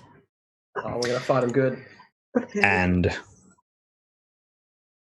it's at this point that you are all struck by some unknown force and are knocked unconscious. Oh, what? Get stabbed. This whole poison thing. It's a narrative. It's a narrative bridge for a particular thing, and I do not have the time to go into huge detail. But it's a fucking mood. You know, concussions are no joke. And you see above you, like perched, like up in the high rafters of the library, a huge vulture-like beast clawing its way down and flying to the very bottom to perch on one of the desks. And it forms its like wings into itself and cracks and moves, and it almost seems like its writhing flesh turns into a human-like form and places a beautiful-looking mask on itself. Ah, I knew it. And like it becomes like what looks like a human. Like it looks very human. It's like it seems to move into its face and becomes that. It's like, "The master told us to expect you. Come with us." Oh, we're gonna. So if you all have a look at the exposed card, you for everyone else but Bed, you arrive in a cell much like this, chained to the wall. Oh man. Sorry, guys. Don't worry, team. I'll get us out. How dare you read a book? You've activated his trap. I've activated the trap card. Which one of us is the skeleton? Oh, fuck yeah, please. Mood. Yeah, the person in that particular cell is Hubert, actually. Yeah. There's a skeleton in your cell. There's a skeleton inside all of us. There's a skeleton inside all of us. You're not supposed to exit the meat. Yeah, exactly. So you interact with, as well, the person in the dungeon card bed. Okay. And you've basically, like, you weren't knocked out, but you were taken to what is effectively an underground, kind of like dungeon area. It's like you got kind of taken underneath the bastion and through a series of tunnels, eventually arriving out here, and your companions are dumped into the cells. It's like, we've been told that you come bearing news from the master. Something useful for us to allow our preparations to be more foundated. Come. And like she takes you into this cell where all your companions are. And it's just about this time when all of you awaken to see Baird standing next to this clearly cultist leader with this decided sneer across his features. I told you. I told you. Baird looks a little confused, to be honest. Yeah. He's like, your faith does not falter, brother, surely. Not now that you have been given to us. And with that, and Baird kind of looking across the team inside the cell, that is going to be the cliffhanger for next year when we jump back on the 16th. That was a bitch. Gotcha, son of a bitch! Let's wrap it up. And that's it, team. Thank you for coming. Thanks for playing. I'm so glad we got to have both the character and also the cliffhanger. What a great game this has been. It's funny because Bear has no idea what's going on. Absolutely none. It's so just good. like, They've been given visions by Goldwire, as did you that one time. Yeah, once. Yeah, it's definitely a mood having your spooky ghost father being like, "Giving you this gift." It's like, I don't want it. It's like, wanted it. No, it's spooky mum holding his head under the fucking water, being like, "You will swear to this god." Yeah, pretty much. But that's it for the year, team. Thank you so much for coming. Thanks for playing, and thanks for like the subscribers and everyone who's like following us on Twitch. It's a lot of fun. Couldn't do without y'all. Yeah. Thanks to everyone who comes and listens to our games. Yeah, the chaotic madness that it is. It's fun. I love it. It's a delight. Very entertaining. Such entertainment. Wow. Yay. If you have any questions or queries or anything like that, do feel free to give us a shout out. We're everywhere, so we'll find where you are. But I think apart from that, I'm going to round it out, and we'll see you guys next time. Next year, the 16th, I think. 16th. Such a long break. Wow, I hate it. Yeah, gotta have that Christmas time. You know how it is. I'm gonna have a completely different room by the time we come back. Maybe I will too. Who's to say? I definitely will. Very exciting. All right. Thank you so much, guys. Merry Christmas, Merry holidays, good Happy holidays, all to all of you and everyone. Happy New Year. And, happy everything. Happy everything. Wave. God, Trent, be nice. Wave so he knows.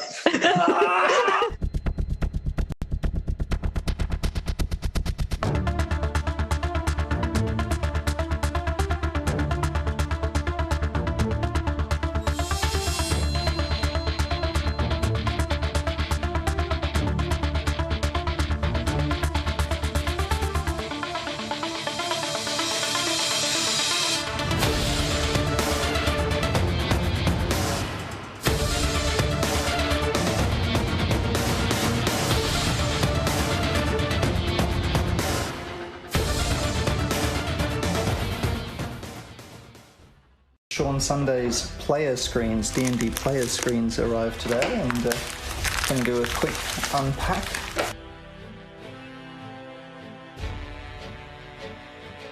What have we got? Look at that, nice.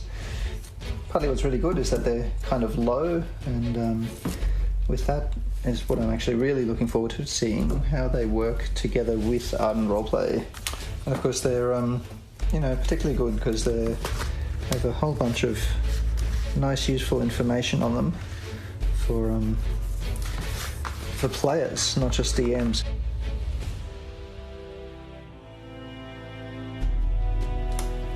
If the GM puts down a card,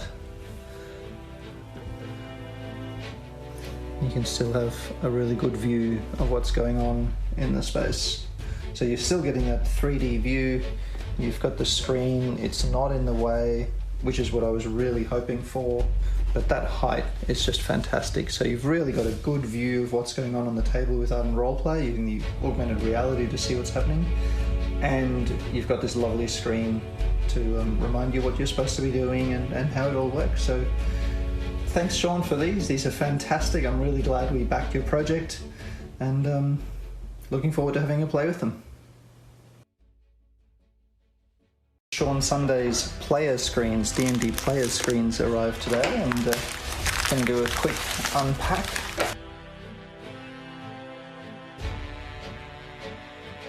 What have we got? Look at that, nice. Partly what's really good is that they're kind of low, and with that is what I'm actually really looking forward to seeing, how they work together with Ardent Roleplay. And of course they're particularly good because they have a whole bunch of nice useful information on them for players, not just DMs.